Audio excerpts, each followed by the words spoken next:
an opening statement. Mr. Chu, you are here because the American people need to know about the threat TikTok poses to our national and personal security.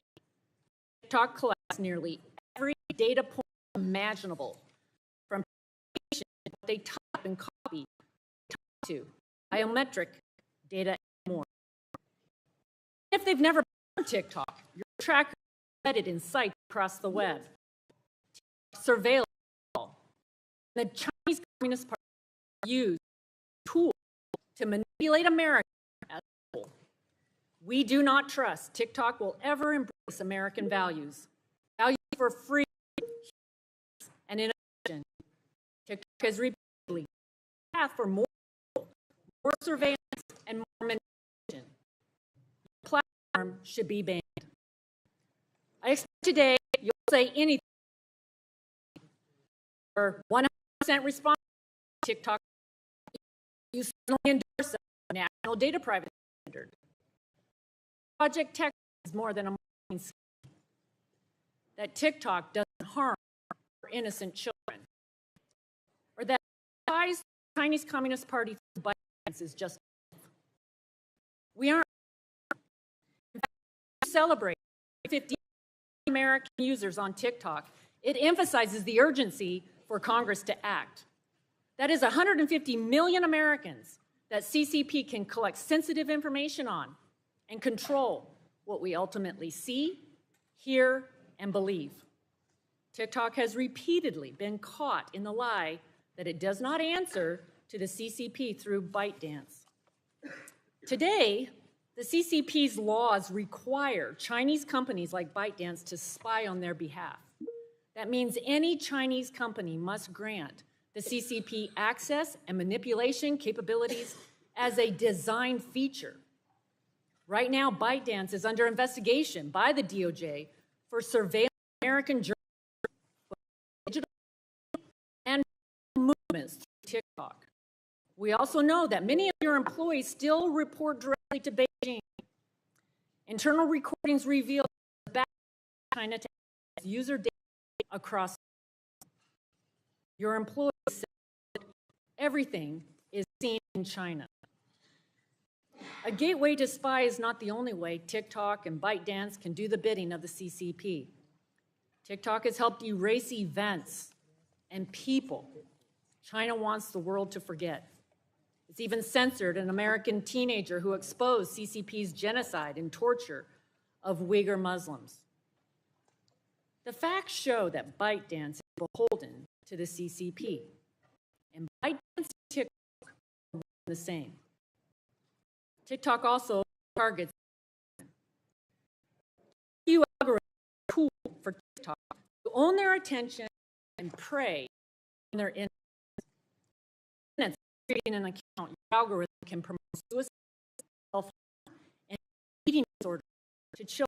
It encourages challenges for them to put their lives in danger and allows adults to prey beautiful, beloved daughters. It's also for drug dealers to sell fentanyl, helping Mexico produce across our border and poison our children. In China, the CCP proactively prohibits this type of TikTok content that promotes death and despair to kids.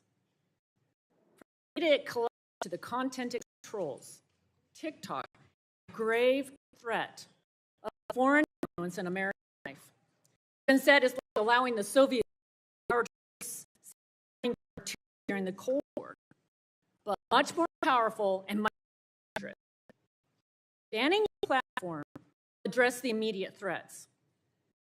Make no mistake, this is also looking to the future. America needs to be prepared to stop the next logical tool China will use for its own gain. We must prevent any app, website, platform like TikTok for spying on Americans, and we must provide the strongest protections possible for our children. That is why this committee is leading on a national privacy security standard. It restricts sensitive American data from adversaries and big tech and data brokers collect, process, store, and sell. It makes it illegal for any platform to track and target children under 17. Mr. Chu, the committee has requested that TikTok appear before us for a long time. For those we serve, we're glad the day has finally come. Today, the world is watching. ByteDance is watching. The Chinese Communist Party is watching. But the answer you owe are to the American people, a free people who cherish their God-given, unalienable rights to life, liberty, and the pursuit of happiness for all. They deserve the truth. Complete honesty is the standard and the law you are being held to before this committee as we seek to get answers and a full understanding of what happens at TikTok under your watch. Thank you.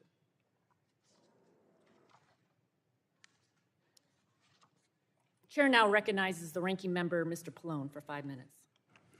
Thank you, Madam Chair. And let me say that I agree with much of what you just said. Certainly appreciate your enthusiasm and your commenting on being a mother and concerned about children. And I am glad that we are having this hearing today. Big tech has transformed the information superhighway into a super spreader of harmful content, invasive surveillance practices, and addictive and damaging design features. Data is big tech's most valuable commodity, and by collecting far more user data than they need, tech platforms can use their information to generate billions of dollars in revenue. Today, the American people are powerless to stop the invasion of their privacy, and we can't wait any longer to pass private legislation that puts people back in control of their data. We must hold big tech accountable for its actions, and transparency is accountability. In the past several Congresses, the committee has heard from senior executives of social media platforms about troubling and repeated instances where they put profits over people. Now, today we intend to bring more transparency to TikTok, which is controlled by its Beijing communist-based parent company, ByteDance. And while TikTok videos provide a new fun way for people to express their creativity and enjoy the videos of others, the platform also threatens the health, privacy, and security of the American people. And I'm not convinced that the benefits outweigh the risks posed to Americans in its present form. More than 130 million people in the United States use TikTok every month, including 2/3 of American teenagers.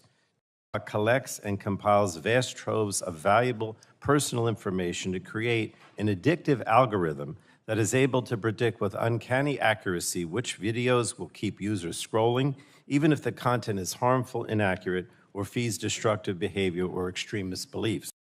Now, the combination of TikTok, Beijing communist-based China ownership, and popularity, that's dangerous to our country, to our privacy. The Chinese government can compel companies based in Beijing, like TikTok, to share data with the communist government, Beijing law or religion. Now, security experts are alarmed, warning that the Chinese communist government would require TikTok to compromise device security, maliciously access American user data, promote pro-communist propaganda, and undermine American interests. Disinformation campaigns could be launched by the Chinese Communist government, which has already become rife with misinformation, disinformation, illegal activities, and hate speech. A recent report found that 20% of TikTok search results on prominent news topics contain misinformation. Social media profitability depends on growth engagement, eyes on their content for long time, more advertising dollars and revenue generation. Addictive algorithms are fine-tuned to optimize growth and engagement without necessarily taking into account potential harms to users. Children and teens are particularly vulnerable. Frequent online use of interactive media on digital devices is associated with increased levels of depression among middle and high school students. Research has found that TikTok's addictive algorithms recommend videos to teens that create and exacerbate feelings of emotional distress, including videos promoting suicide, self-harm, and eating disorders. Public outrage and hollow apologies alone are not going to rein in big tech. Congress has to enact laws protecting the American public from such online harms. We cannot wait any longer to pass a comprehensive privacy legislation that I with one ranking member, now Chair Rogers, Congress, that overwhelmingly advanced out of the committee It ensures that companies, wherever they live, it ensures, I should say, that consumers, wherever they live in this country, will have meaningful control over their personal information. Our legislation establishes baseline data minimization requirements, ensuring that companies only collect, process, and transfer data necessary to provide a service. And it provides heightened privacy protections for children and teenagers. So I think it's time to make this legislation the law of the land. We also have to examine the reforms needed to Section 230 of the Communications Decency Act. The liability shield for social media platforms has for too long been abused and led to a lack of accountability for social media platforms. So I hope we can find a bipartisan path forward on that issue too, and I think you're having a hearing next week on it, so we can stop the very real harms to our country and democracy under the current law. I'd look forward to the discussion today as we continue to bring accountability to big tech. And let me say to Mr. Chu, I know this is about TikTok, but I am focusing all my attention not only on TikTok, but on these concerns, wide concerns about social media and the protection of privacy. And with that, I yield back. Thank you again, Madam Chair, for having this very important hearing.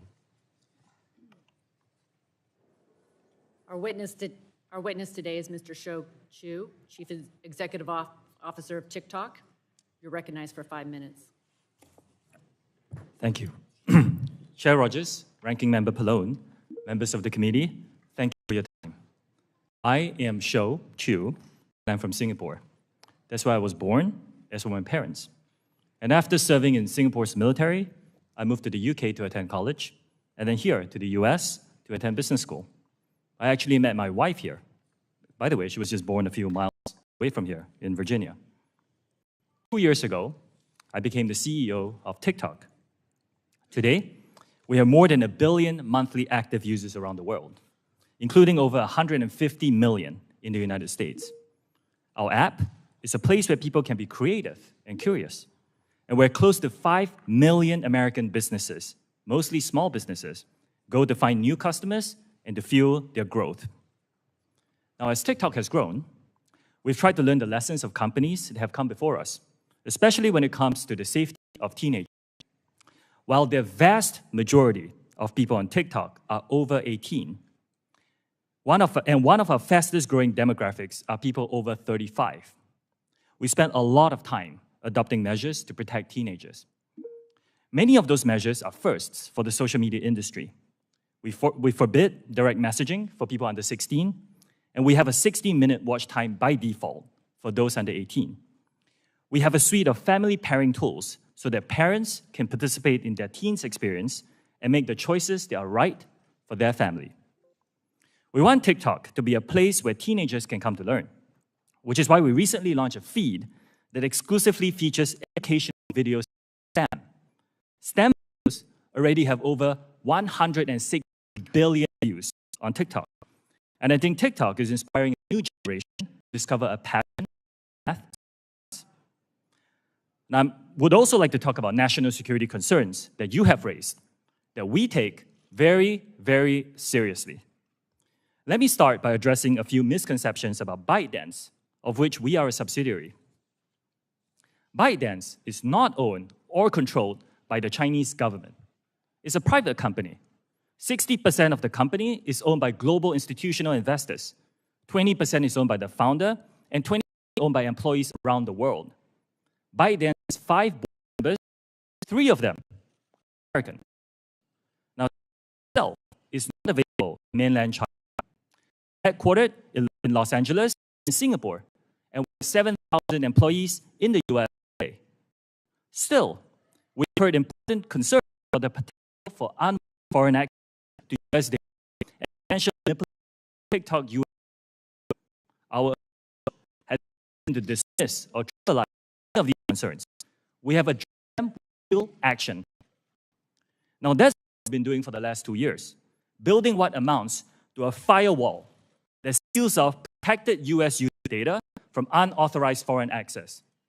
The bottom line is this: American data stored on American soil by an American company, overseen by American personnel. We call this initiative Project Texas. That's where Oracle is headquartered. Today, US TikTok data is stored by default in Oracle servers. Only vetted personnel operating in a new company called TikTok US Data Security can control access to this data. Now, additionally, we have plans for this company to report to an independent American board with strong security credentials. Now, there's still some work to do. We have legacy US data sitting in our servers in Virginia and in Singapore. We're deleting those, and we expect that to be complete this year. When that is done, all protected US data will be under the protection of US law and under the control of the US-led security team. This eliminates the concern that some of you have shared with me. TikTok user data can be back to Chinese law. This goes further than what other our industry has done. We will provide unprecedented transparency and security for the source code for the TikTok app and recommend third-party validators like Oracle and others will review and validate our source code and algorithm. This will help ensure the integrity of the code powers what Americans see on our app. We will further provide access to researchers, which helps them study and monitor our content ecosystem. Now, we believe that only offers transparency. Now, trust is about actions we take. We have to earn that trust with decisions we make for our company and our products.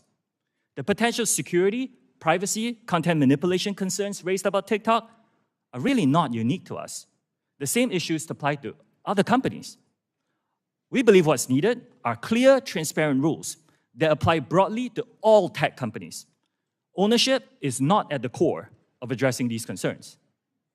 Now, as I conclude, there are more than 150 million Americans who love our platform, and we know we have a responsibility to protect them, which is why I'm making the following commitments to you and to all our users. Number one, we will keep safety, particularly for teenagers, as a top priority for us. Number two, we will firewall protected US data from unwanted foreign access. Number three, TikTok will remain a place for free expression and will not be manipulated by any government. And fourth, we will be transparent and we will give access to third-party independent monitors. Grateful and I look forward to your question. As you know, the testimony that you're about to give is subject to 18 Section 2001 state. As you said in your testimony, ByteDance is it accurate to say that you are in regular communication with the CEO of ByteDance, Leon Bobo? Chair Rogers, yes, I am in Thank you. communication. Kelly Zhang, CEO of ByteDance China, overseeing Douyin, the Chinese version of TikTok. Are you in regular communication with Kelly? I'm not in regular communication with her. The ByteDance editor-in-chief is Zhong Puping, correct? I believe so.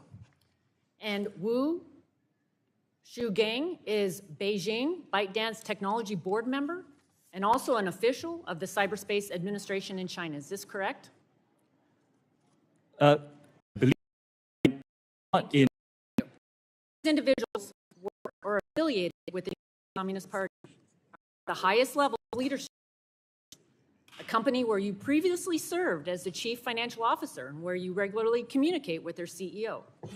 TikTok has told us that you weren't sharing data with the CCP, but leaked audio from within TikTok has proven otherwise. TikTok told us that you weren't tracking the geolocation of American citizens. You were. TikTok told us you weren't spying on journalists. You were. In your testimony, you state that ByteDance is not beholden to the CCP. Again, each of the individuals are affiliated with the Chinese Party. Zhang Fuping reported to be a communist and who has called for the party committee to quote, take across all party lines to ensure that is for quote political correction. Just this morning, the Wall Street Journal reported that the CCP is opposed to a forced sale of TikTok by ByteDance, quoting a CCP spokesman as saying the Chinese government would make a decision regarding any sale of TikTok. So the CCP believes they have the final say over your company. I have zero confidence in your assertion that ByteDance and TikTok are not beholden to the CCP. Next question. Heating content is a way of promoting and moderating content. Your current or previous relations with Chinese companies have employees engaged in heating content with users outside of China. Very quickly, yes or no? Our heating process is approved by local teams, the various countries. The answer is yes. Thank you. Have any moderation been used to remove content on TikTok associated with the Uyghur genocide? Yes or no? We do not remove that kind of content. TikTok is a place for freedom of expression. And Chair Rogers, like I said, if you use our app, you can go on it and you will see a lot of users around the world expressing content on that topic and many others. About the massacre in Tiananmen Square, yes or no? I'm sorry, I didn't hear the question. The massacre in Tiananmen Square. No content is available on our platform. You can go and I that making misleading statements to combat federal crime. again, if you go on our platform, you will find. Okay, thank you. Reclaiming my time, can you say with 100% certainty that ByteDance or the CCP cannot your company or division to content to promote P messages for an act against Taiwan? We do promote content because of these. The question is, are you 100% certain they can use your promote messages? Commitment to this committee and that will keep the regulation relevant. If you can't say 100% certain, I take that as no. By previous reference, TikTok on American journalists, can you say with 100% certainty that neither ByteDance nor TikTok employees can target other Americans with similar surveillance technology? Chair Rogers, I first of all disagree with the characterization that is spying. It was an internal investigation. Yes or no? Can you surveillance other Americans? Will protect U.S. user data and it all from all unwanted foreign access that we've given to the committee. So I guess my question is, I wanted to hear you say with 100% certainty that neither ByteDance nor TikTok employees can target other Americans with similar surveillance techniques as you did with the journalist. Again, I don't disagree with the characterization is surveillance, and we have given our commitments, Chair Rogers. The 4 commitments, I think it's our commitment that will not be influenced by any government on these issues. The DOJ is investigating this surveillance right now. To the American people watching today, yes, TikTok is a weapon. Chinese communists to spy on you, manipulate what you see, and exploit for future generations. A ban is only a short-term way to address TikTok, and a data privacy is the only stop TikTok happening again in the United States. Yield back. Now yield to the member for 5 minutes. Thank you, Madam. Let me start out by saying to you that I find what you just text in this firewall being suggested to whoever will be able to me. I still believe that the Beijing Communist government will still control and have the ability to do. So this idea that text is simply not acceptable. According to a recent report, TikTok is on target to make between $15 and $18 billion in revenue this year. Is that Congressman, private company, we make by delivering personalized advertisements just to users in the United States? Give me that information. again, respectfully, private company. Right. My concern here is primarily about the privacy issue, the fact that TikTok is making all kinds of money by gathering private information about Americans that don't need their business purpose, and then they sell it. I mentioned this legislation that the chair and I have that would minimize data collection and make it much more difficult for TikTok and other companies to do that. So if you want to make some commitments today, I'll ask you to make some commitments with regard to this legislation. And, you know, you're going to tell me, well, the bill isn't passed, and so therefore I don't have to do it. But, you say you're benign, you want to do good things for the public. So let me ask you, why not, what about a commitment that says that you won't sell the data that you collect? Would you commit to that, not selling the data you collect? Congressman, I believe we don't sell data to any data brokers. You don't sell to anyone. We don't sell data to data brokers. I didn't have data brokers. You sell it to anyone. Another under our, you for your own purposes, not to sell it. Would you commit to not selling your data to anyone? Congressman, I actually am in support. Some rules. I didn't ask you whether the company TikTok was not selling its data to anyone, just for its own purposes internally. I can get back to you on the details Okay, of that. get back to me. All right. Another thing that's in our bill says that we would prohibit targeting marketing to people under the age of 17. Would you be willing to agree to prohibit targeted marketing to people, Americans under the age of 17? Congressman, we have actually stricter rules for advertisers in terms of what they show to users. So under the age of 18. would you be willing to prohibit targeted marketing to those under 17? That's what's in our bill. I understand that there's some talk and some legislation around this, around the country. Well, again, I'm studying not this. interested. I wanted you to make that commitment without the legislation. Since you say you're a good company, you want to do good things, why not?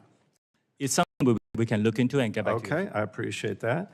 Okay, we also have in our bill a requirement of heightened protection for sensitive data, particularly location and health data. Would you commit to not gathering or dealing with location or health data unless you get affirmative consent from the consumer? In other words, under our bill, those are categorized as sensitive, and unless specifically says, I want you to collect data, you're able to, location and health.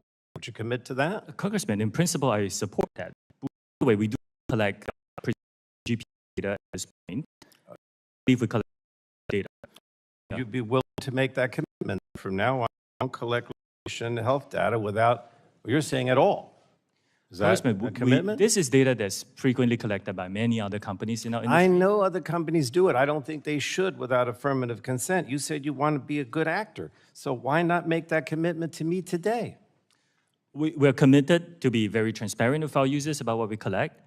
I don't believe what we collect is more than most You see, players my in problem the industry. here is you're trying to give the impression that you're going away in the party. You're trying to give the impression that you're a good actor. The commitments that we would seek to achieve the goals are not being made today. They're just not being made. You're going to continue to gather data, continue. You're going to continue to continue to the ends of through your organization that owns. In any case, thank you, Madam Chair. Chair now recognizes the gentleman from Texas, Mr. Burgess, for a minute. Chair. Thank you, Mr. Chu, for joining us today. I think we've heard you say multiple times that TikTok is not a Chinese company, that ByteDance is not a Chinese company. But today's Wall Street Journal, quoting China's Commerce Ministry, said Thursday that a sale or divestiture of TikTok will involve exporting technology that has to be approved by the Chinese government. Continuing to quote, the reported efforts by the Biden administration would severely undermine global investors' confidence in the U.S., said Xu Juting, a ministry spokeswoman. Continuing to quote, if that is true, China will firmly oppose it, she said, referring to forced sale.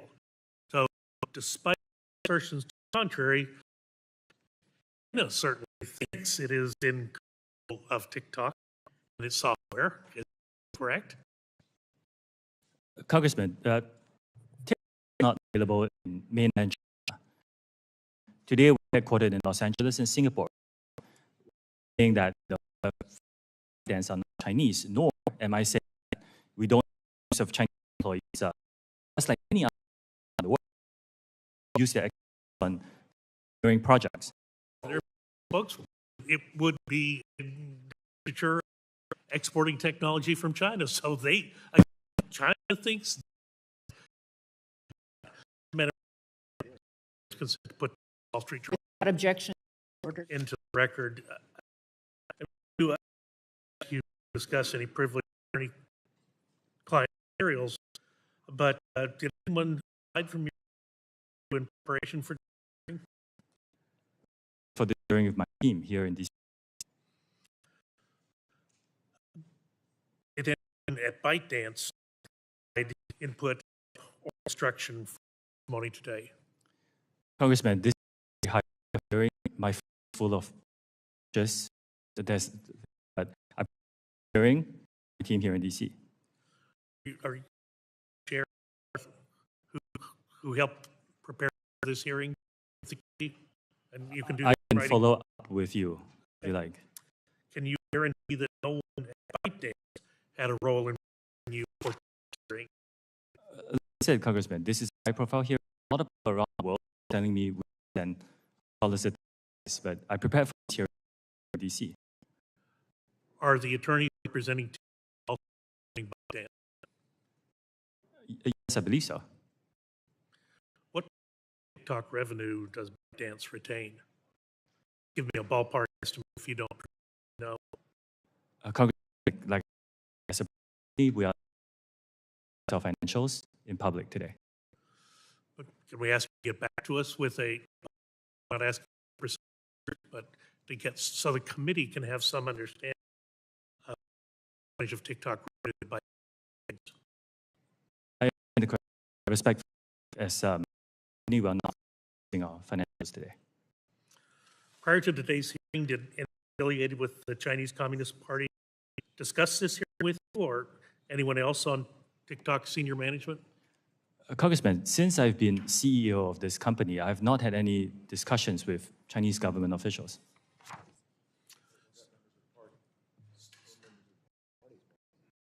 What about the Chinese Communist Party itself? Have any of those discussed this with you? Like I said, I haven't had any discussion with Chinese government officials. I know the political affiliation of everybody I speak to, so I can't verify the statement. Let me ask you a different direction. A few weeks ago, committee hearing in Texas was on the issue of fentanyl illegal immigration. This is Brandon Judd, a 25-year veteran Border Patrol agent, said all social platforms play a role in illegal immigration. It's one of the ways cartels advertise their services throughout the world and convince people themselves in their hands in the United States. The cartels' social media platforms. Are you aware of this phenomenon? Any content that most use of community dictates what is allowed on the platform. We proactively identify and remove it from our platform. It'd be very helpful if you would share with the committee examples of how you have removed people.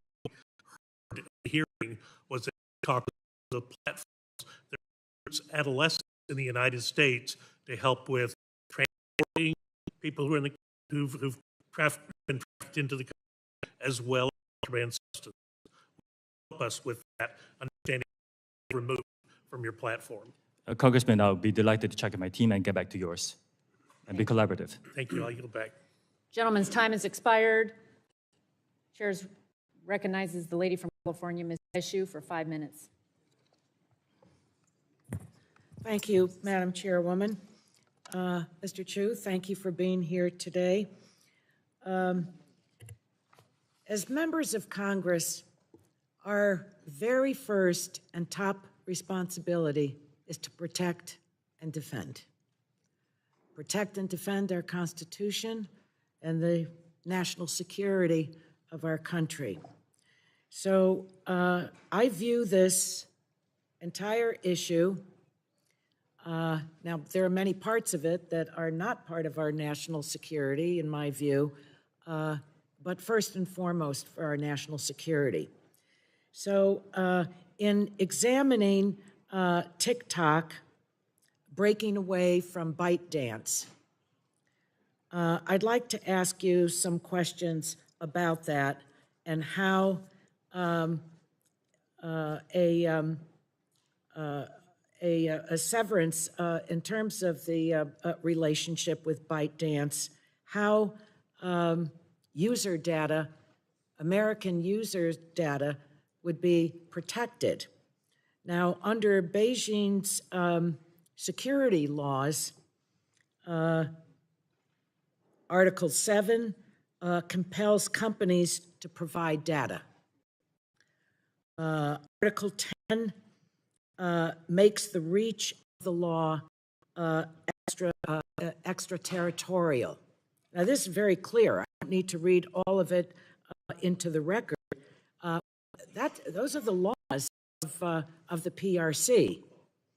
How does ByteDance, how does TikTok, rather, how do you convince the Congress of the United States that there can be a clean? Why would the Chinese government sidestep their national law, including Article 7, Article 10, in terms of user data? Congressman, thank you for the question. I'm glad you asked this. As I said in the opening statement, our plan is to move American data to be stored on American soil by the American company. I understand that, but you're sidestepping, or I haven't read anything in terms of TikTok, how you can actually say, and you spoke in your opening statement about a firewall relative to the data. But the Chinese government has that data. How can you promise that that will move into the United States of America and be protected here? Congresswoman, I have seen no evidence that the Chinese government has access to that data. They have never asked us. We have not provided. Well, you know what? I find that actually preposterous. I have looked in. I have seen no evidence of this happening.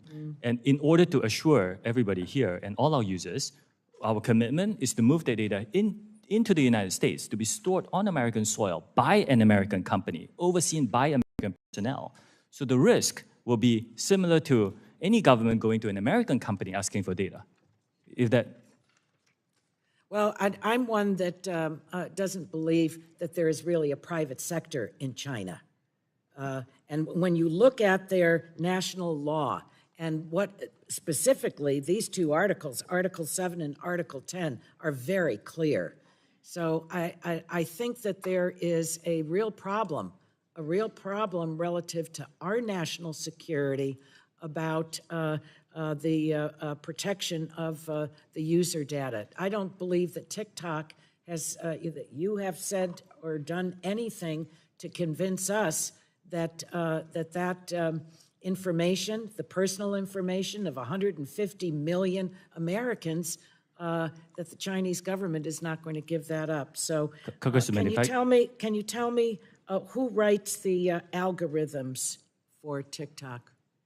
Today, the algorithm that powers the US user experience is running in the Oracle Cloud infrastructure.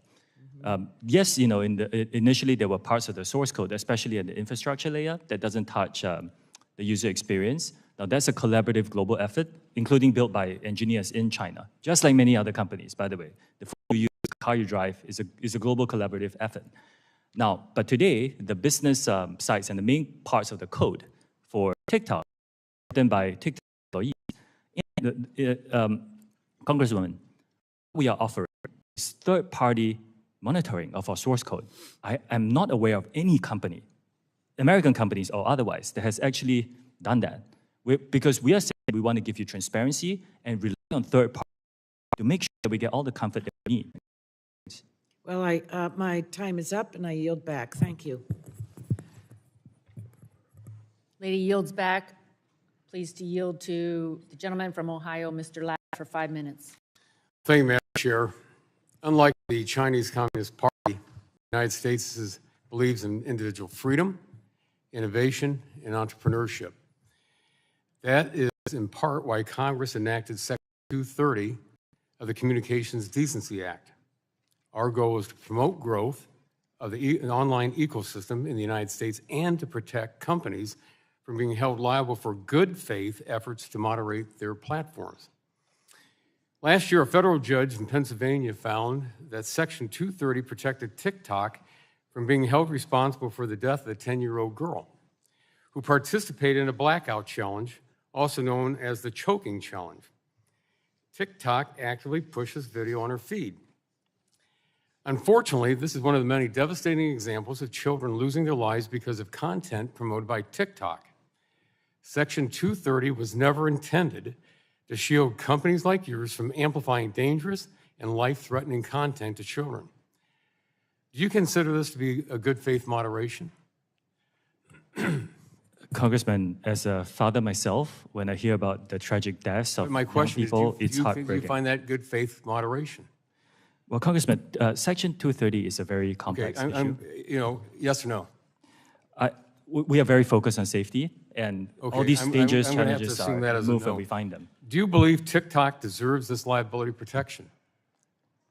I'm sorry, Congressman. Do you believe that TikTok deserves this liability protection under Section 30? you 230 has been very important for freedom of expression on the internet. One of the commitments to this committee and our users. I do think it's important to preserve that. But companies should be raising the bar on safety. Let me follow I up. really agree. Let me just follow up real quickly from your own testimony. When you told us and you repeated it, we'll keep safety, particularly for teenagers, a top priority for us. And you're saying you're making that following commitment. Why did you have to wait till now to make that following commitment now and not having done it before when this 10-year-old lost her life? Congressman, I'm reiterating the commitment internally in all my priorities, which is public to my employees. This is safety has always been a priority. This is a picture-perfect example.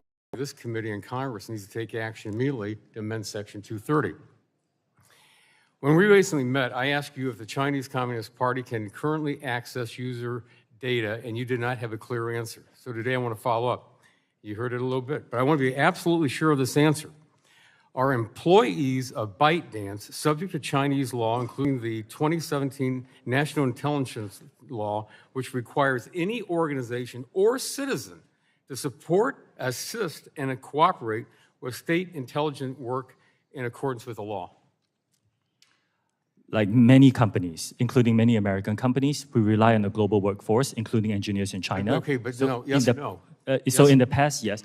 I'm in sorry? the past, yes, but we are building Project Texas, and we're committing the firewall of all protected data. Taking I want the foreign access. taking that as a yes because, again, on your Article 7, the Article 7 of the 2017 National Intelligence Law, which I just said, because it says, in addition, as was asked a little bit earlier, the 2014 counter-espionage law states that when the state security organ investigates and understands the situation of espionage and collect relevant evidence, the relevant organizations and individuals, it does not say may, it says shall provide it truthfully and may not refuse. Yes or no? Do employees and China, including engineers, currently have access to U.S. user data?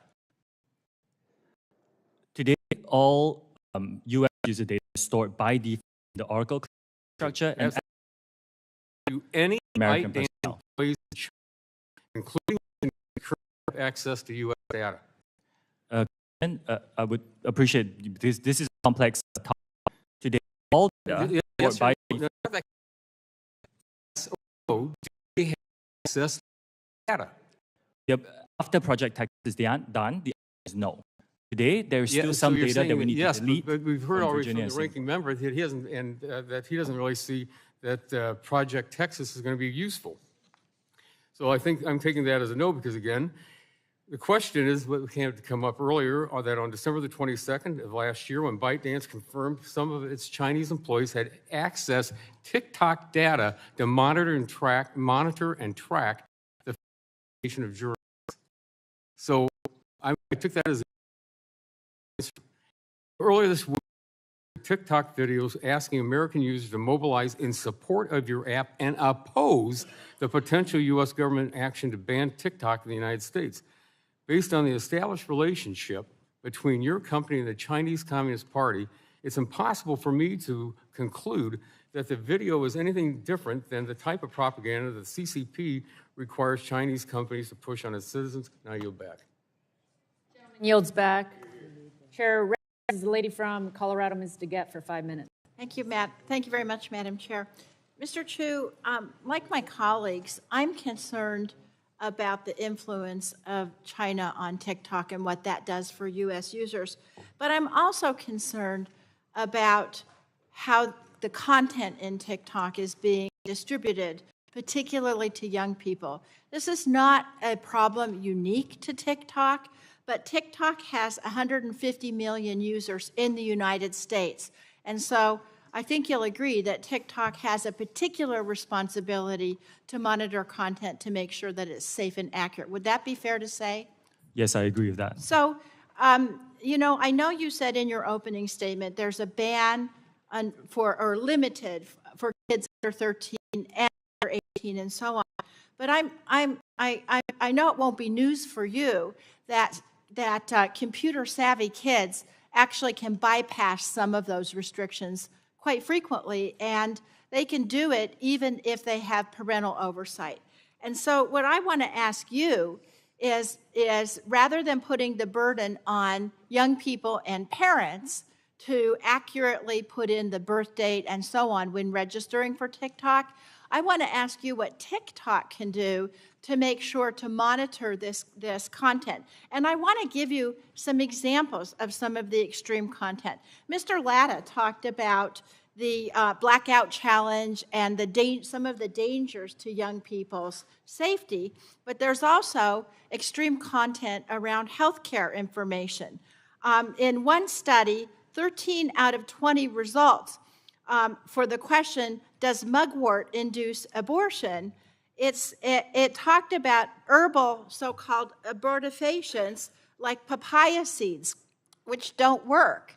And so if people searching for information on safe abortions went on TikTok, they could get devastatingly incorrect information. Another study showed that TikTok had a hydroxychloroquine tutorial on how to fabricate this from grapefruit. Now, there's two problems with that. Number one, hydroxychloroquine is not effective in treating COVID, so that's one issue. The second issue is you can't even make hydroxychloroquine from grapefruit. So again, this is a really serious miscommunication about healthcare information that people at TikTok are able to get, and in fact, it's being them. So I want to know from you, and I'll give you time to answer this. You have current controls, but current controls are not working. This information mainly from young people, but in general, what more is TikTok doing to try to strengthen its review, to keep the information coming across to people? Thank you for the question, Congresswoman. The dangerous misinformation that you mentioned is not allowed on our platform. It violates them. I'm sorry to report it is on your platform, though. Congresswoman, I don't think I can sit here and say that we are perfect in doing this.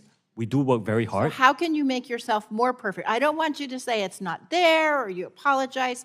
What can you do to limit it as much as possible, more than what you're doing now? We invest a significant amount in our content moderation work. I shared that number in my written I know testimony. you're investing, Yes. but what steps are you taking to improve the AI or whatever else you're doing to limit this content? For example, if you search for certain search terms, we do direct you on TikTok to resources, the things we have done.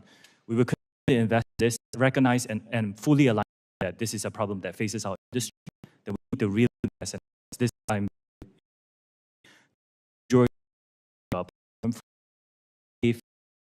But there are people who do spread some dangerous misinformation, and we need to take that very seriously, invest in it, proactively identify it, and remove it from our platform. Okay, I'm going to stop you right now. I asked you specifically how you're trying to increase your review of this, and you gave me only generalized statements that you're investing, that you're concerned, that that's not enough for the parents of America. I'm going to ask at your testimony and have your experts tell me what you're doing this higher level of scrutiny, not just pablum. Thank you. Thank you. Yields back. Chair recognizes the gentleman from North Carolina, Mr. Hudson, for 5 minutes. Thank you, Chairwoman Rogers, for holding this hearing. I appreciate the witness, Mr. Shoji, for making yourself available here today. While many consider TikTok to be just another video sharing app, in reality, TikTok has been functioning as a massive program, collecting vast amounts of personal data more than this includes data from the personal devices of federal employees, contractors, concerning U.S. military service members and their families, places like Fort Bragg in North Carolina. Congressman, I have serious concerns about the opportunities TikTok gives the Chinese Communist Party to access the non-public sensitive data of our men and women in uniform. This personal data and location information can be harvested and could be used for blackmail, to conduct espionage, and to possibly even reveal troop movements. While the Department of Defense and most agencies have banned TikTok on government-issued devices, I believe more needs to be done at the command level to urge troops and their dependents to erase the app from the personal devices and keep them off home Wi-Fi. Having an app banned on a device in one pocket but downloaded on your device in the other doesn't make a whole lot of sense to me. I believe Congress and DoD should address the continued use of TikTok on military installations, as well as any use that depicts U.S. military operations. Mr. Chu, does TikTok access the home Wi-Fi network?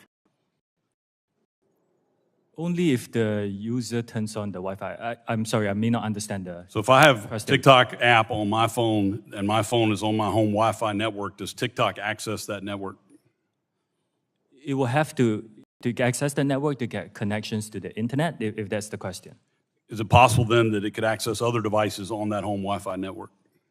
Congressman, we do not do anything that is beyond any industry norms. I believe the answer to your question is no. It could be technical. Let me get back to you. Okay, I'd appreciate it if you could answer that. I'd like to change directions real quick. Do you receive personal employment, salary, compensation, or benefits from ByteDance? Yes, I do. What is your salary from ByteDance? Congressman, if you don't mind, I would prefer to keep my compensation private. Okay. Do you personally have any company shares or stock in ByteDance or Douyin? Congressman, if you don't mind, I would like to keep my personal assets private. Is TikTok the company your only source of employment compensation? Where's your other source of income outside of? It's my only source. Financial debts or obligations to ByteDance or any other ByteDance affiliated entity? Personally? No, I do not.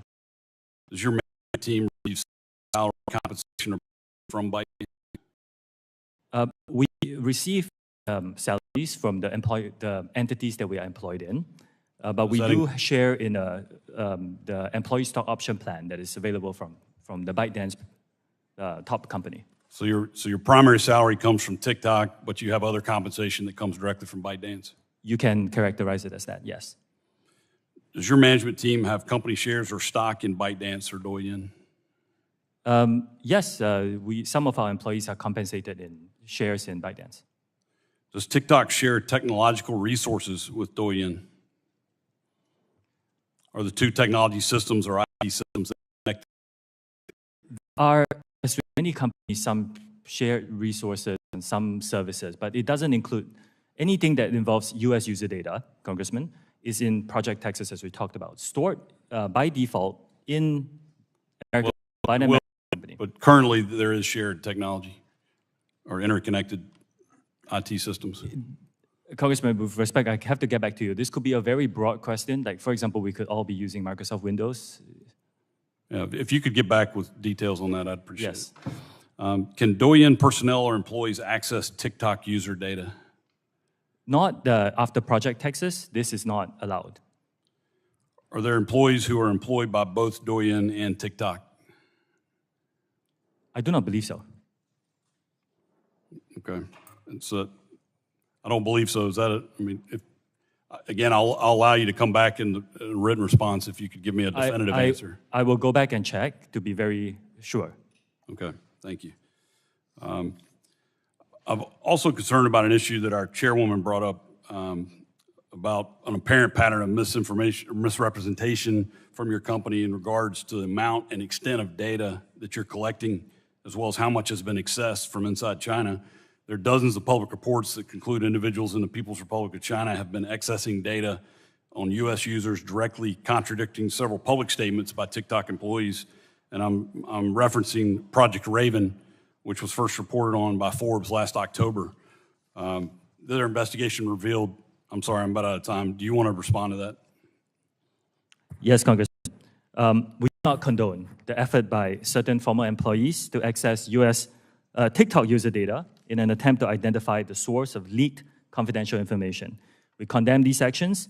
After learning about them, we found a highly reputable law firm to thoroughly investigate the incident. We took swift disciplinary action against employees who were found to be involved and are implementing measures to make sure this doesn't happen again.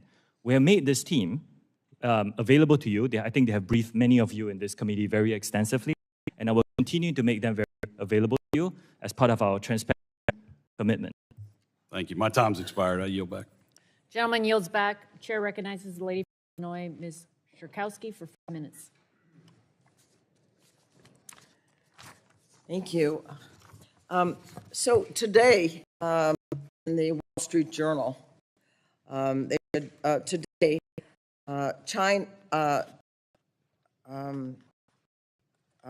China's commerce minister said that China opposes the sale of TikTok because it would involve exporting China's technology and would, and this is the important part, and would need to be approved by the Chinese government, would need to be approved by the Chinese government. So all of what you've been saying about the distance between TikTok and China has been said to be not true in the paper today, and I would like to see what you have to say in response. Congresswoman, I do disagree with that characterization. I think we have designed Project Texas to protect U.S. user interests and to move forward here in the U.S. Again, it's the protections of storing American data on American soil by an American company looked after by American personnel. And I do not think that our commitments to this committee and all our users is impacted by any event that you mentioned. Now, the whole discussion on this, the resolution of this is an ongoing and developing event. So we will continue to pay attention to this, and we'll get back to you when we have more specifics. So my commitments stand. Yeah. Okay, so if it's an ongoing debate, apparently with China, so it's hard to say with any certainty that China would not have any influence. But let me ask another question.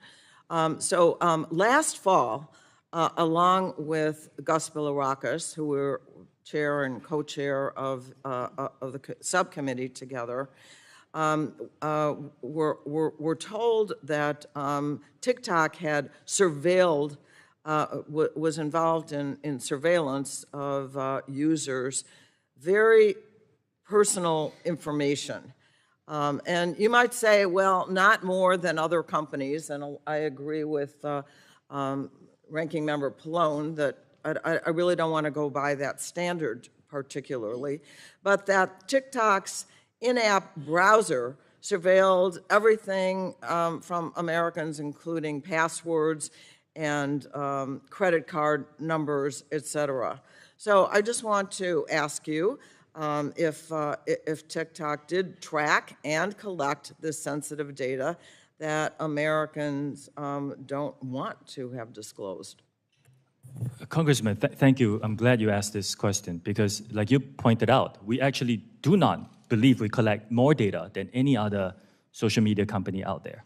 A lot of these reports, and we can talk about which specific one you're talking about, a lot of them are not that accurate. Some of them we have we have actually gotten in touch with the authors to help them understand the data that we're collecting. A lot of it is speculation. This is something they could do. But if you look at the subtext, this is something that every company could do. I'm running out of time. Let me just say that if TikTok chose not to take this sensitive information that you don't need for a transaction and support our comprehensive privacy bill, that would be very helpful. The other thing I wanted to ask, so really this is a yes or no, that does TikTok share user information from companies, from parent companies, from affiliated or or send user information to overseas?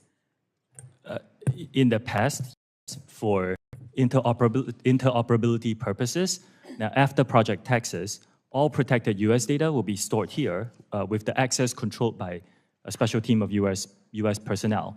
Again, Congresswoman, this is something that, as far as I understand, no other company, including American companies, are willing to go. So maybe this is something that we can ask the industry to provide, not just us, to protect In the US user case of interests. sharing information, I do want to quote from employees that you had, and here's the quote, everything is seen in China, is really what they said.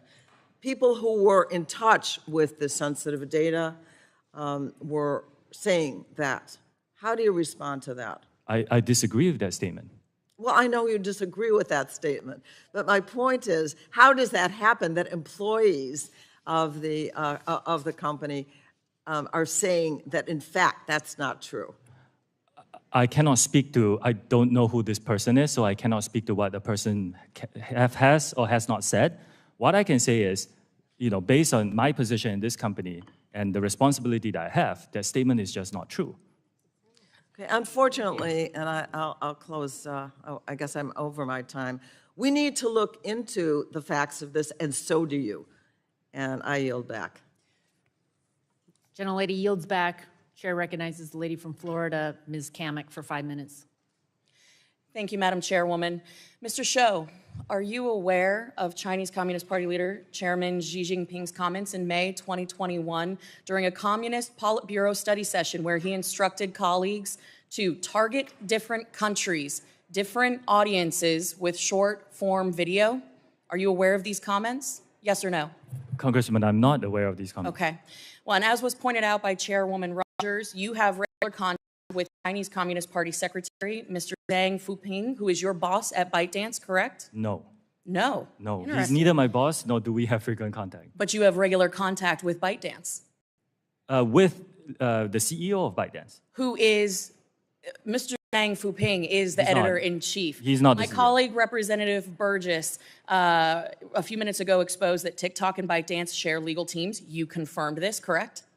Well, General Counsel is Yes. an Yes or American lawyer, Yes. veteran of Microsoft. Also, my many years. colleague, Representative Latta, confirmed that your parent company, ByteDance, currently can access user data. Yes? We have to be more Yes. specific. Yes. After You Project say- Texas, no. I'm not asking after Project Texas, I'm asking now.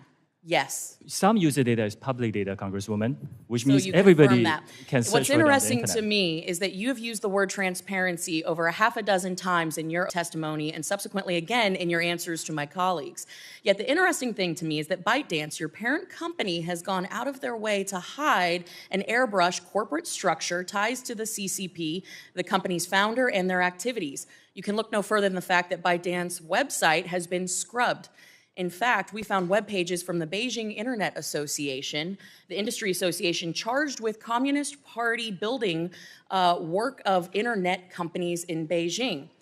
They have been archived, but since deleted. Makes you wonder why. Mr. ByteDance is required to have a member of the Chinese government on board with veto power. Is that correct? That is not correct. ByteDance owns some Chinese businesses, and you're talking about this very special subsidiary that is Mr. for Shou, Chinese business Mr. licensing Shou, purposes. I'm going to have to move on. You've said repeatedly that there is no threat, that this is a platform for entertainment and for fun. I have to ask you then, if there is no threat to Americans, if there is no threat to our data, privacy, security, why did an internal memo from TikTok corporate headquarters explicitly coach senior management to, quote, downplay the parent company ByteDance? Why would they say downplay the China Association, downplay AI? This is internal for your company. Why, if you do nothing, would you need to downplay the association with ByteDance in China? Congress, I have not seen You this can't- memo. Question, Mr. Shou, I'd like to direct your attention to the screen.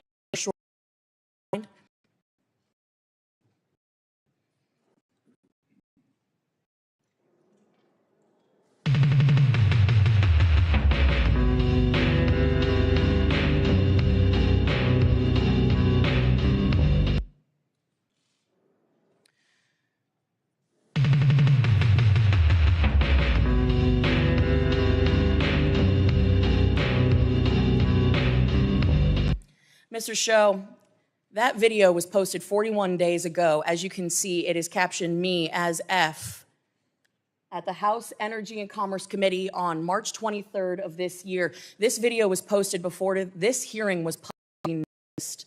I think that's a very interesting point to is the fact that it names this chairwoman by name. Your own community guidelines state you have a firm stance against enabling violence on or off TikTok. We do not allow people to use our platform to threaten or incite violence or to promote violent extremist organizations, individuals, or acts. When there is a threat to public safety or an account is used to promote or glorify off-platform violence, we ban the account. This video has been up for 41 days. It is a direct threat to the chairwoman of this committee, the people in this room, and yet it still remains on the platform. And you expect us to believe that you are capable of maintaining the data security, privacy, and security of 150 million Americans where you can't even protect the people in this room? I think that is a blatant display of how vulnerable people who use TikTok are. You couldn't take action after 41 days when a clear threat, a very violent threat to the chairwoman of this committee and the members of this committee was posted on your platform. You damn well know that you cannot protect the data and security of this committee or the 150 million users of your app because it is an extension of the CCP. And with that, I yield back. Can I respond, Chair? No, we're going to move on. Gentlelady yields back. Chairman recognizes the lady from California, Ms. Matsui, for 5 minutes. Thank you very much, Madam Chair. And I'm really glad that we're having this very important hearing here today. And let me just say, make no mistake, the Chinese government represents a real and immediate threat. Look no further than even the vulnerable gear still in our telecom networks that needs to be ripped and replaced. But we can't lose sight of the important internet governance issues TikTok and other social media companies represent. I'm especially committed to demanding transparency from large platforms about the algorithms that shape our online interactions, especially for teenagers and young users. And that's why I introduced the Algorithmic Justice and Online Platform Transparency Act to bring greater visibility into this ecosystem. My bill would prohibit algorithms that discriminate on the basis of race, age, gender, ability, and other protected characteristics. It also would establish a safety and effectiveness standard for algorithms while requiring new forms of oversight. The bill would require online platforms to publish annual public reports detailing content moderation practices, which I believe should be a baseline requirement to enable meaningful oversight and consumer choice. Mr. Chu, just yes or no, do you believe a requirement for annual content moderation practices for social media platforms would be beneficial? Yes or no? Yes. This transparency bill would also require online platforms to maintain detailed records describing their algorithmic process for review by the Federal Trade Commission in compliance with key privacy and data identification standards. Mr. Chu, does TikTok currently maintain records describing their algorithmic processes? Yes or no? Congressman, I will need to check and get back to you on what kind of specific records you are talking about. I wait for that. Over the past few years, alarming information brought to light by whistleblowers have shown that social media companies are intimately aware of the effect their products have on young women, political extremism, and more. Despite this, they withheld those studies or declined to investigate further. In either case, it shows a pattern evasive or negligent behavior that I find concerning in the extreme.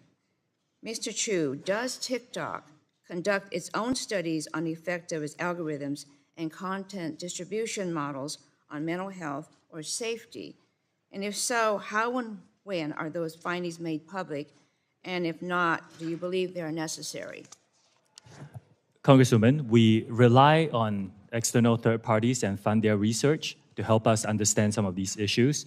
For example, we worked with the Digital Wellness Lab at the Boston Children's Hospital to understand 6-minute that we put for under 18 users. And we are supportive of legislation that provides more funding for research, like, for example, the NIH. TikTok tailored its recommended content user activity to encourage people to spend more time on the app. While this practice is by no means unique to TikTok, given the and the digestible nature of short-form video, I'm concerned about the app's tendency to exacerbate existing mental health challenges. Mr. Chu, does TikTok have different policies for amplifying content that would be related to depression or dieting versus content like gardening and sports? If yes, describe these policy differences. If no, why not? Congresswoman, thank you for that. This is a great question. The answer is yes. We are trying out some policies together with experts to understand certain contents that are not inherently harmful, like extreme fitness, for example, but shouldn't be seen too much. And these are models that we're building, and we are trying to understand together with experts to best implement them across our completely for younger users, Okay, under so 18. Yeah. Users have been engaging with potentially harmful content.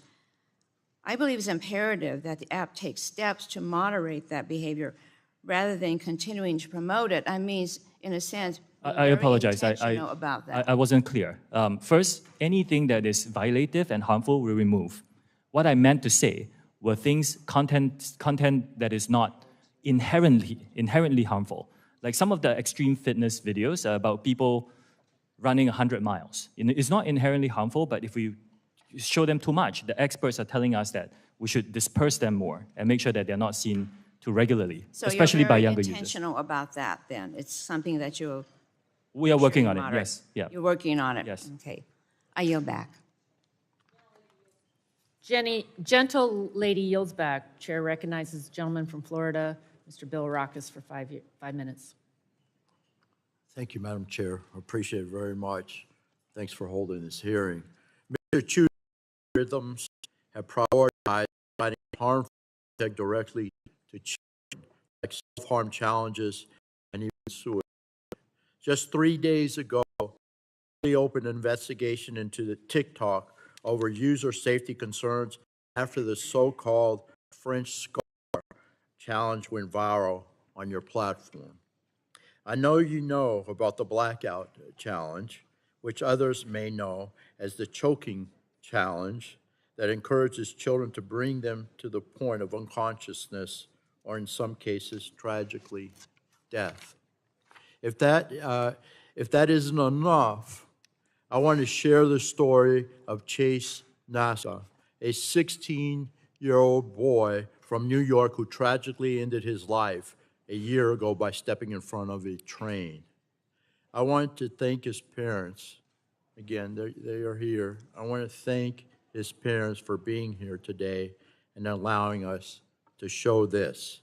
Mr. Chu, your company destroyed their lives. Your company destroyed their lives. I admire their courage to be here and share Chase's story in the hopes that it will prevent this from happening to other families.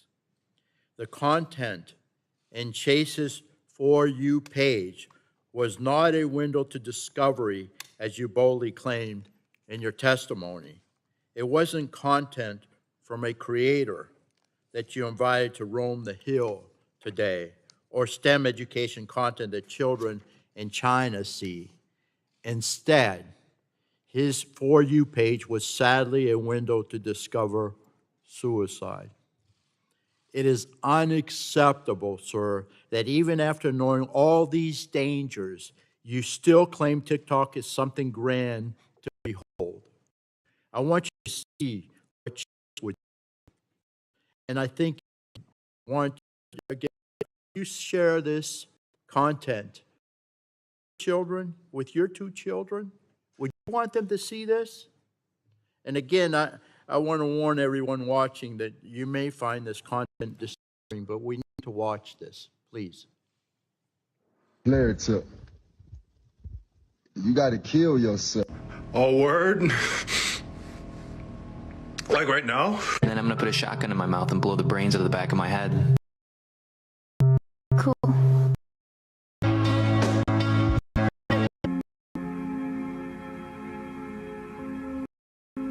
Cute killers blew his head off on the street. Bam!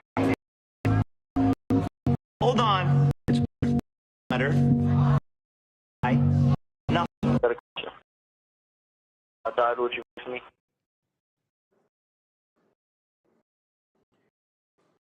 Mr.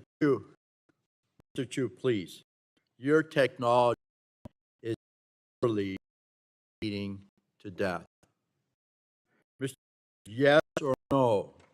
Do you have responsibility for your algorithms used by prioritize content to its users? Yes or no, please? Congressman, I'll just like to, if respectfully we don't, just start by saying it's devastating to hear about the news of, Yes. as a father myself, this is Sir, tragic. yes or no? Repeat the question. Do you have full responsibility over the algorithms used by TikTok to prioritize content to its users? Yes or no, please? Congressman, we do take these issues very seriously. Yes or no? And we do provide resources for anyone who types in anything that Sir, that is suicide yes or related. no? I see you're not willing to answer the question or take any responsibility for your parents' companies, the technology, and the harms it creates. It's just very, very sad. Very sad. It's very sad. This is why Congress needs to enact a comprehensive privacy and data security law to give Americans more control over their information and to protect our children. We must save our children from big tech companies like yours who continue to abuse and manipulate them for your own gain. And I'll yield back, Madam Chair. Gentleman yields back. Chair recognizes the lady from Florida, Ms. Castor, for 5 minutes. Well, thank you, Madam Chair. Colleagues, it is urgent that the Congress pass an online data privacy law that protects the personal privacy of Americans online, and particularly our kids. While this hearing shines a light on TikTok, this hearing also should serve as a call to action for the Congress to act now to protect Americans from surveillance, tracking, personal data gathering, and addictive algorithmic operations that serve up harmful content and has a corrosive effect on our kids' mental and physical well-being. For many years, I've sounded the alarm in this committee of how big tech platforms like TikTok and Facebook and Instagram incessantly surveil, track, gather personal private information, and use it along with data brokers to target and influence our behavior.